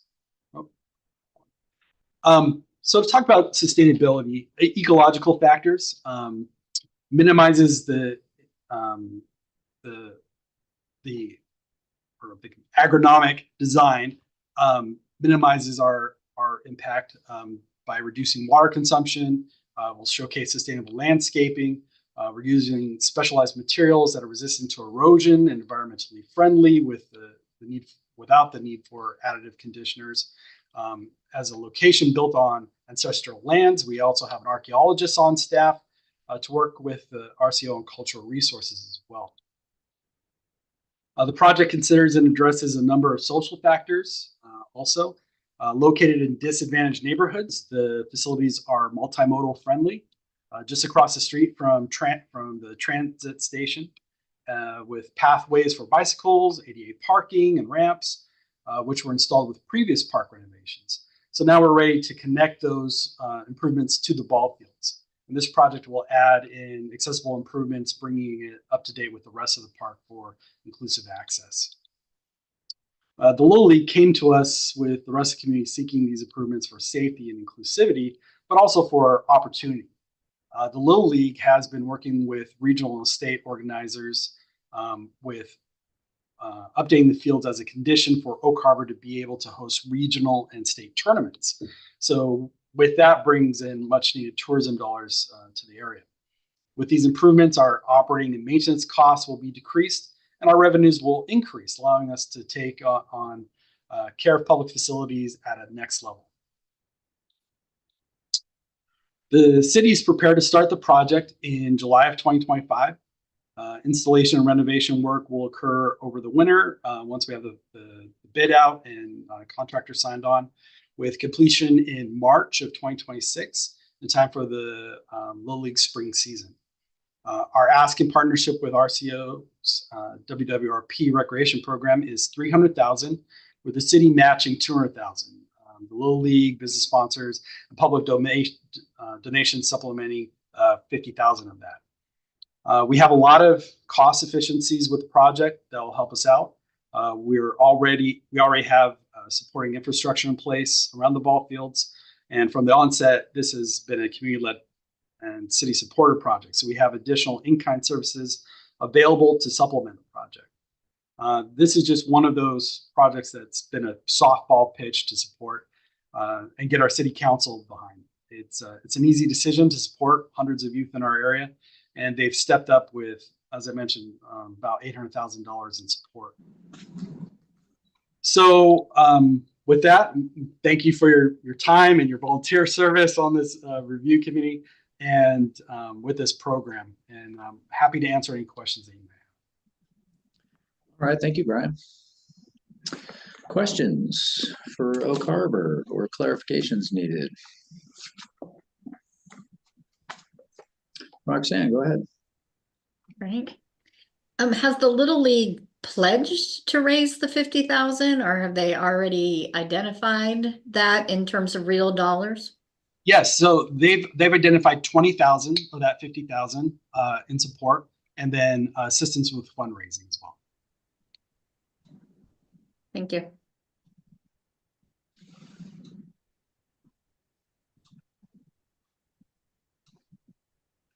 All right, other questions for?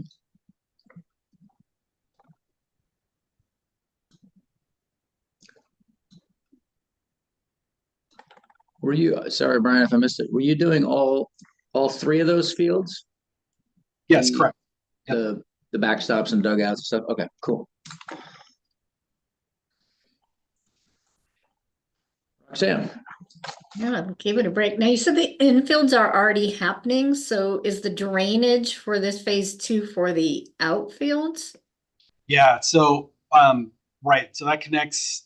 We've done grading, which was a big part of the issues we were having. In fact, if you go to that, like from this to that, has a great picture of, you see kind of right there. Go back one.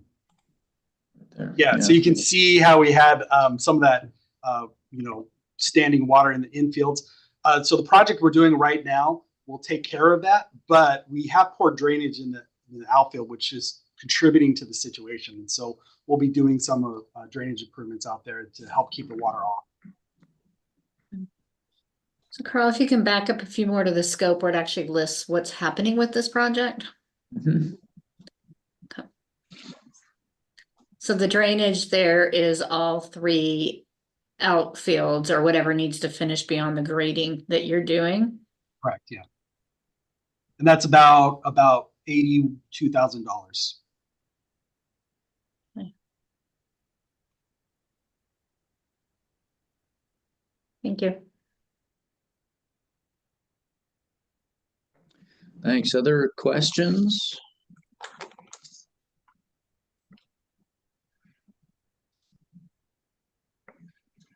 All right, looks like we got what we need. Thank you very much, Brian, for presenting. Appreciate it. Yep, you guys are awesome. Thank you for your time. All right. Have a good day. Thanks, you too. Bye.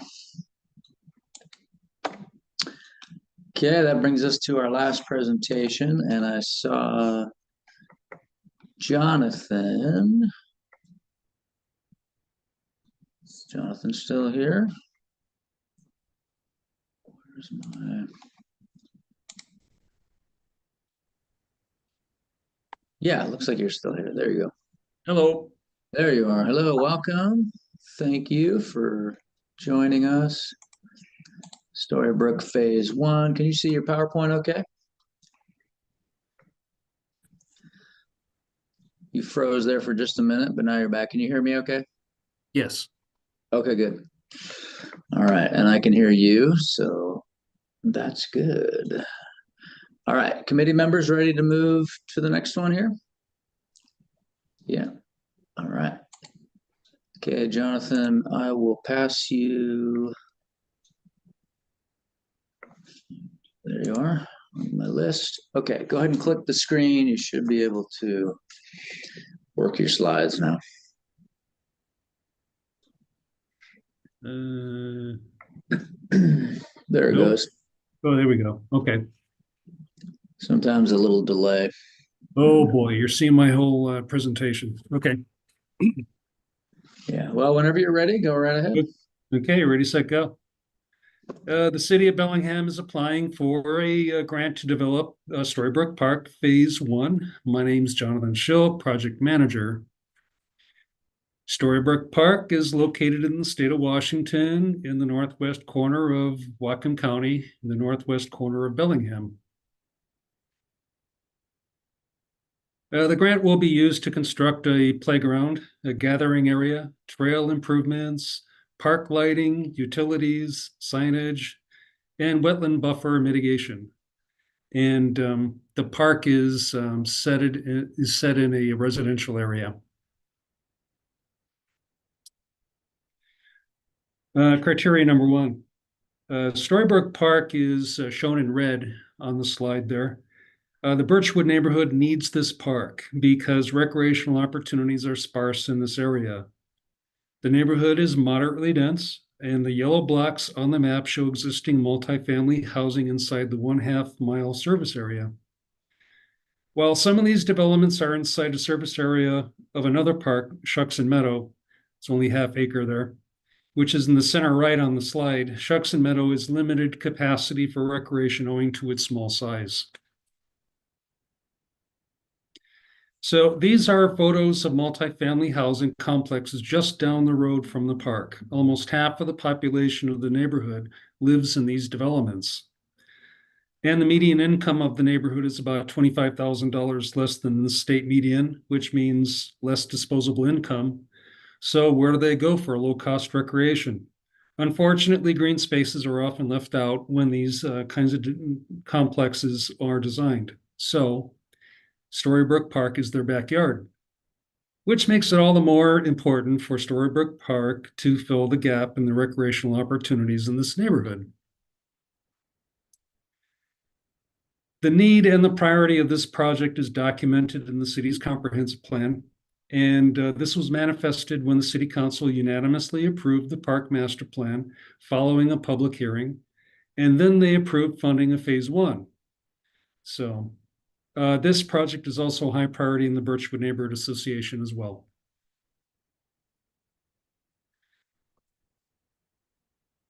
Criteria number 2.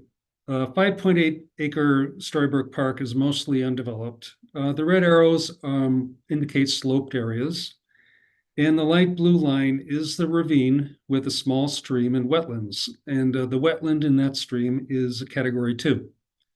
The other light blue W's are on-site category 4 wetlands and buffers. And the wetlands and buffers cover about 72% of the park. And the site has a mix of native and ornamental trees and shrubs.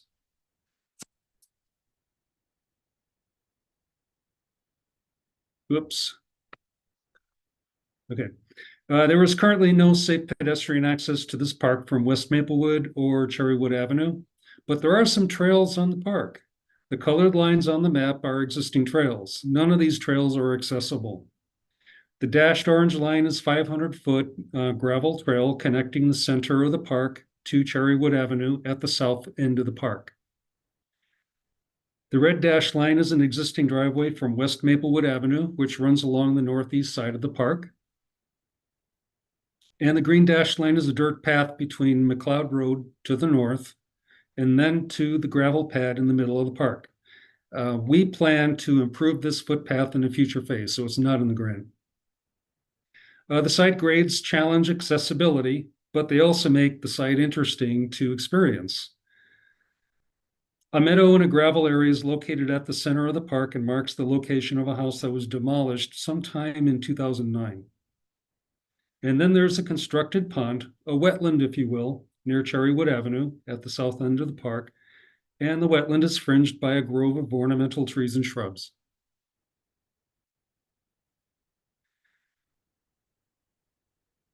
The city intends to build a fun, engaging playground, an accessible forest trail loop and outdoor classroom, an accessible trail from Cherrywood Avenue to the playground and forest trail, improved trail access from Maplewood while accommodating emergency and maintenance vehicles, water and electrical service connections, and improved safety using CPTED principles. That's crime prevention through environmental design. So let's look at the design. The proposed park facilities include a 3,600 square foot fun, accessible playground appealing to the senses, an adjacent hill for unstructured play, a plaza, kiosk, furnishings, and a drinking fountain will front the playground. Trail connections to West Maplewood, Cherrywood, and the Forest Trail will be improved. Project will include park lighting, signage, water service, electrical service, and so let's take a closer look at the playground area. So this is actually what we're designing. And the playground experience will include climbing a rock, spinning in a cup, scrambling on a log in net structure, swinging and interacting with weaving poles in a variety of ways limited only by the imagination. A nearby play hill is slightly set apart from the playground for less active and possibly more imaginative uses. The adjacent plaza will be a place to gather, socialize, and watch the kids play. So why don't we go to the Forest Trail and the trail to Cherrywood Avenue? The 700-foot forest trail is shown in the upper left vignette. The 4-foot wide trail will lead users through the deciduous and conifer groves, past root wads and wetlands, all beginning and ending at the playground. A small accessible outdoor classroom, shown at the very top of the map, will be defined by a string, or rather a ring of sitting stones. A forest trail is a good candidate for future phase interpretive program as well. The interpretive program may be planned and designed in concert with neighborhood kids and teens. The map on the right is the Cherrywood Trail link. The 6-foot wide Cherrywood Trail will be an accessible path of travel to the playground, the forest loop, and other future park facilities. The trail will be widened for maintenance vehicles. The black arrow pointing at the pond in the right vignette shows where we will open views into the park to clear lines of sight. Importantly, people who drive to the park in this phase will probably park on Cherrywood Avenue until the ADA parking slots near the trail entry are constructed in phase 2. So on-street parking is the plan for now.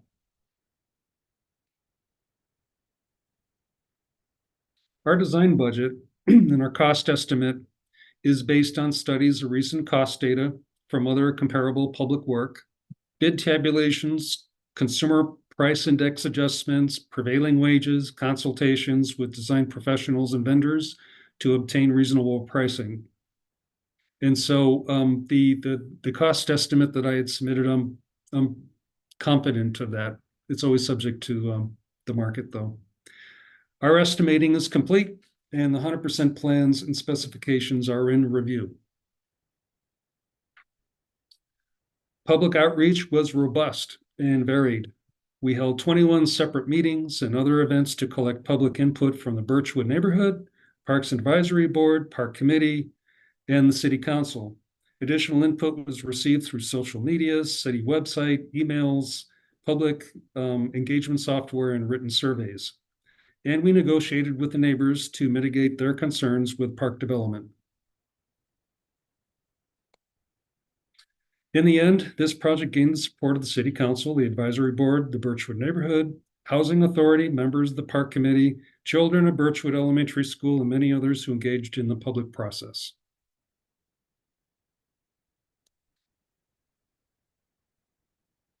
The city is receptive to partnerships with other organizations. In fact, staff met with representatives of the community to discuss how their innovative ideas to engage local students for the design of an interpretive plan for the forest trail can be included in park programming.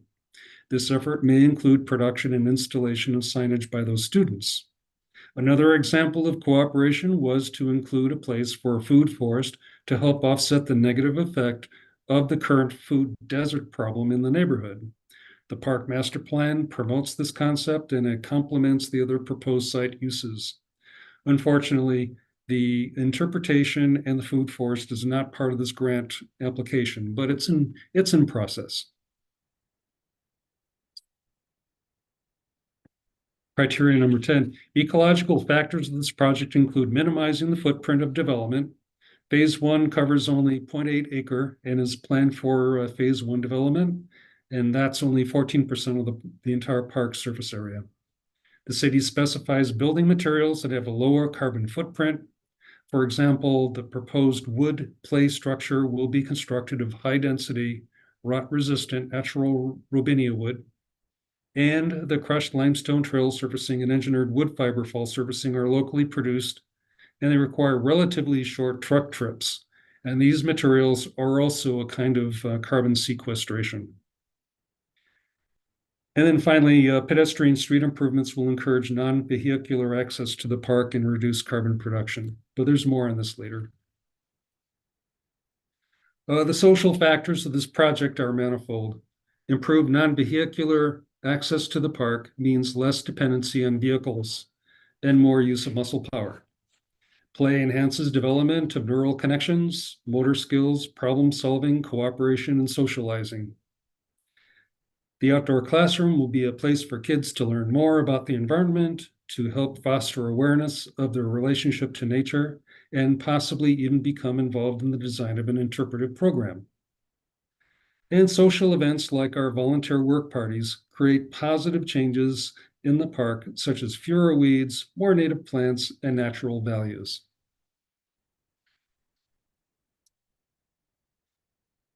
Cost efficiencies. We're planning to combine this park project with the right-of-way work, which creates economy of scale, possibly resulting in lower bid pricing. For example, there will be one general contractor to coordinate park and right-of-way work. With an eye towards this goal, Parks teamed with Public Works, who dedicated Transportation Benefit District funding for sidewalk improvements along Maplewood Avenue to facilitate pedestrian access to the park, specifically to the southeast, to connect to those multifamily housing units. So combining projects requires tracking grant money separately from other funding sources, to be sure. So we will do that.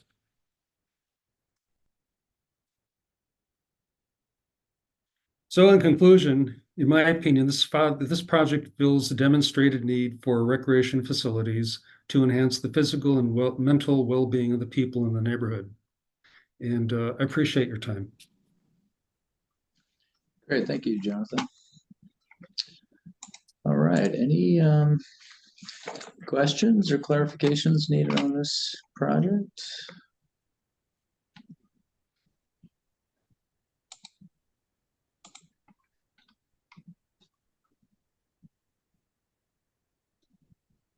Jill, go ahead. Yeah, I guess just a question out of curiosity. You had mentioned that you would have a trail, but it's not as the scope of this development. Is that all that would be installed in phase 2? Or is there a reason why? No, actually, phase 2 would include potentially a youth activity area, which has yet to be determined what that exactly would be, but it's intended to serve the needs of tweens and teens after school, giving them a place to hang out, a place to see other folks and to be seen, to incorporate some level of risk, perhaps climbing wall, somewhere to perch above it all. So that's one thing, and that would be located, as you see this plan here. Move your cursor up and just below the main trail axis off of Maplewood, in that area. Oh, up here. Got it. Down. Oh, South. over Okay. here. Along there, yeah. Yeah, in that open light green area. We're also planning on a picnic shelter. We decided not to include a picnic shelter in this phase of the project. That was one of the negotiations that we had with the neighbors, that they were concerned that it would be a place to camp out. And so we wanted to see, or they wanted to get reassurance that let's fly the playground, let's do the trail work and see how that goes. And then that will have some effect on their level of comfort for the picnic shelter. Thank you. Thanks. Go ahead, Roxanne. You back up a few to the timeline, which is part of the budget slide. Yes. Where the Right.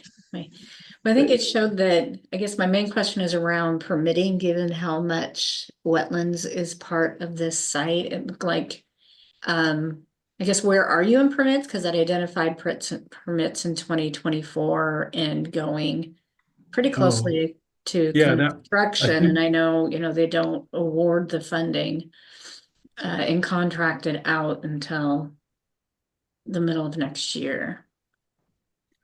True, yeah. So I submitted permit applications, land use permit applications last month. And so that would include SEPA and critical areas. And my experiences with the city of Bellingham takes the full regulatory amount of time to review and hopefully issue a DNS. I don't put projects out to bid unless I have my land use permits and other permits.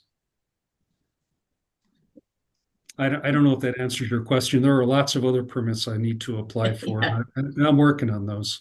All right. Thank you, Jonathan. Thanks. Other questions?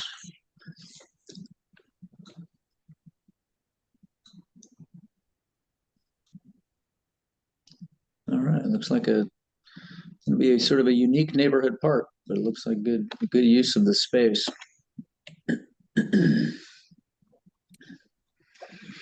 Yeah, in case anybody is interested, the reason why we've got those odd-shaped yellow lines is that we've got mitigation work going on where you don't actually see any proposed park development. So if you see a yellow line where there's no park development, that's probably because we've got mitigation in those areas. Like an active mitigation project, you're doing plantings or? It would be, yeah, it would be weed control, planting, and maintenance. Exactly. Signage and barriers. Okay, gotcha. Yep. Jill, you got something else? Yeah, I guess just for mitigation, is that mitigation just for this project, or is this a mitigation site for offsite for a different project? It's only for this project. Thank you.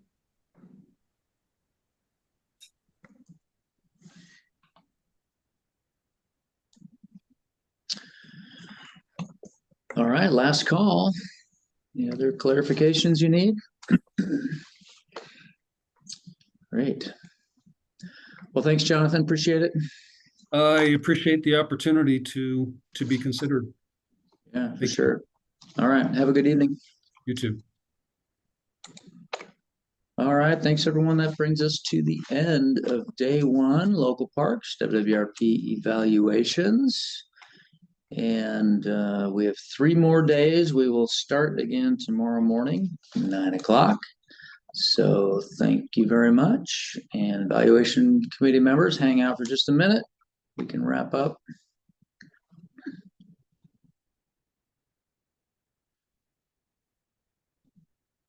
All right.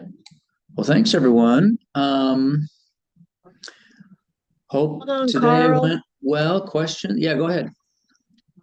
I've got to close out the live stream. Oh, okay.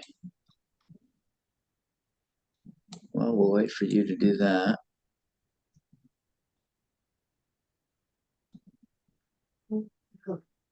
Okay.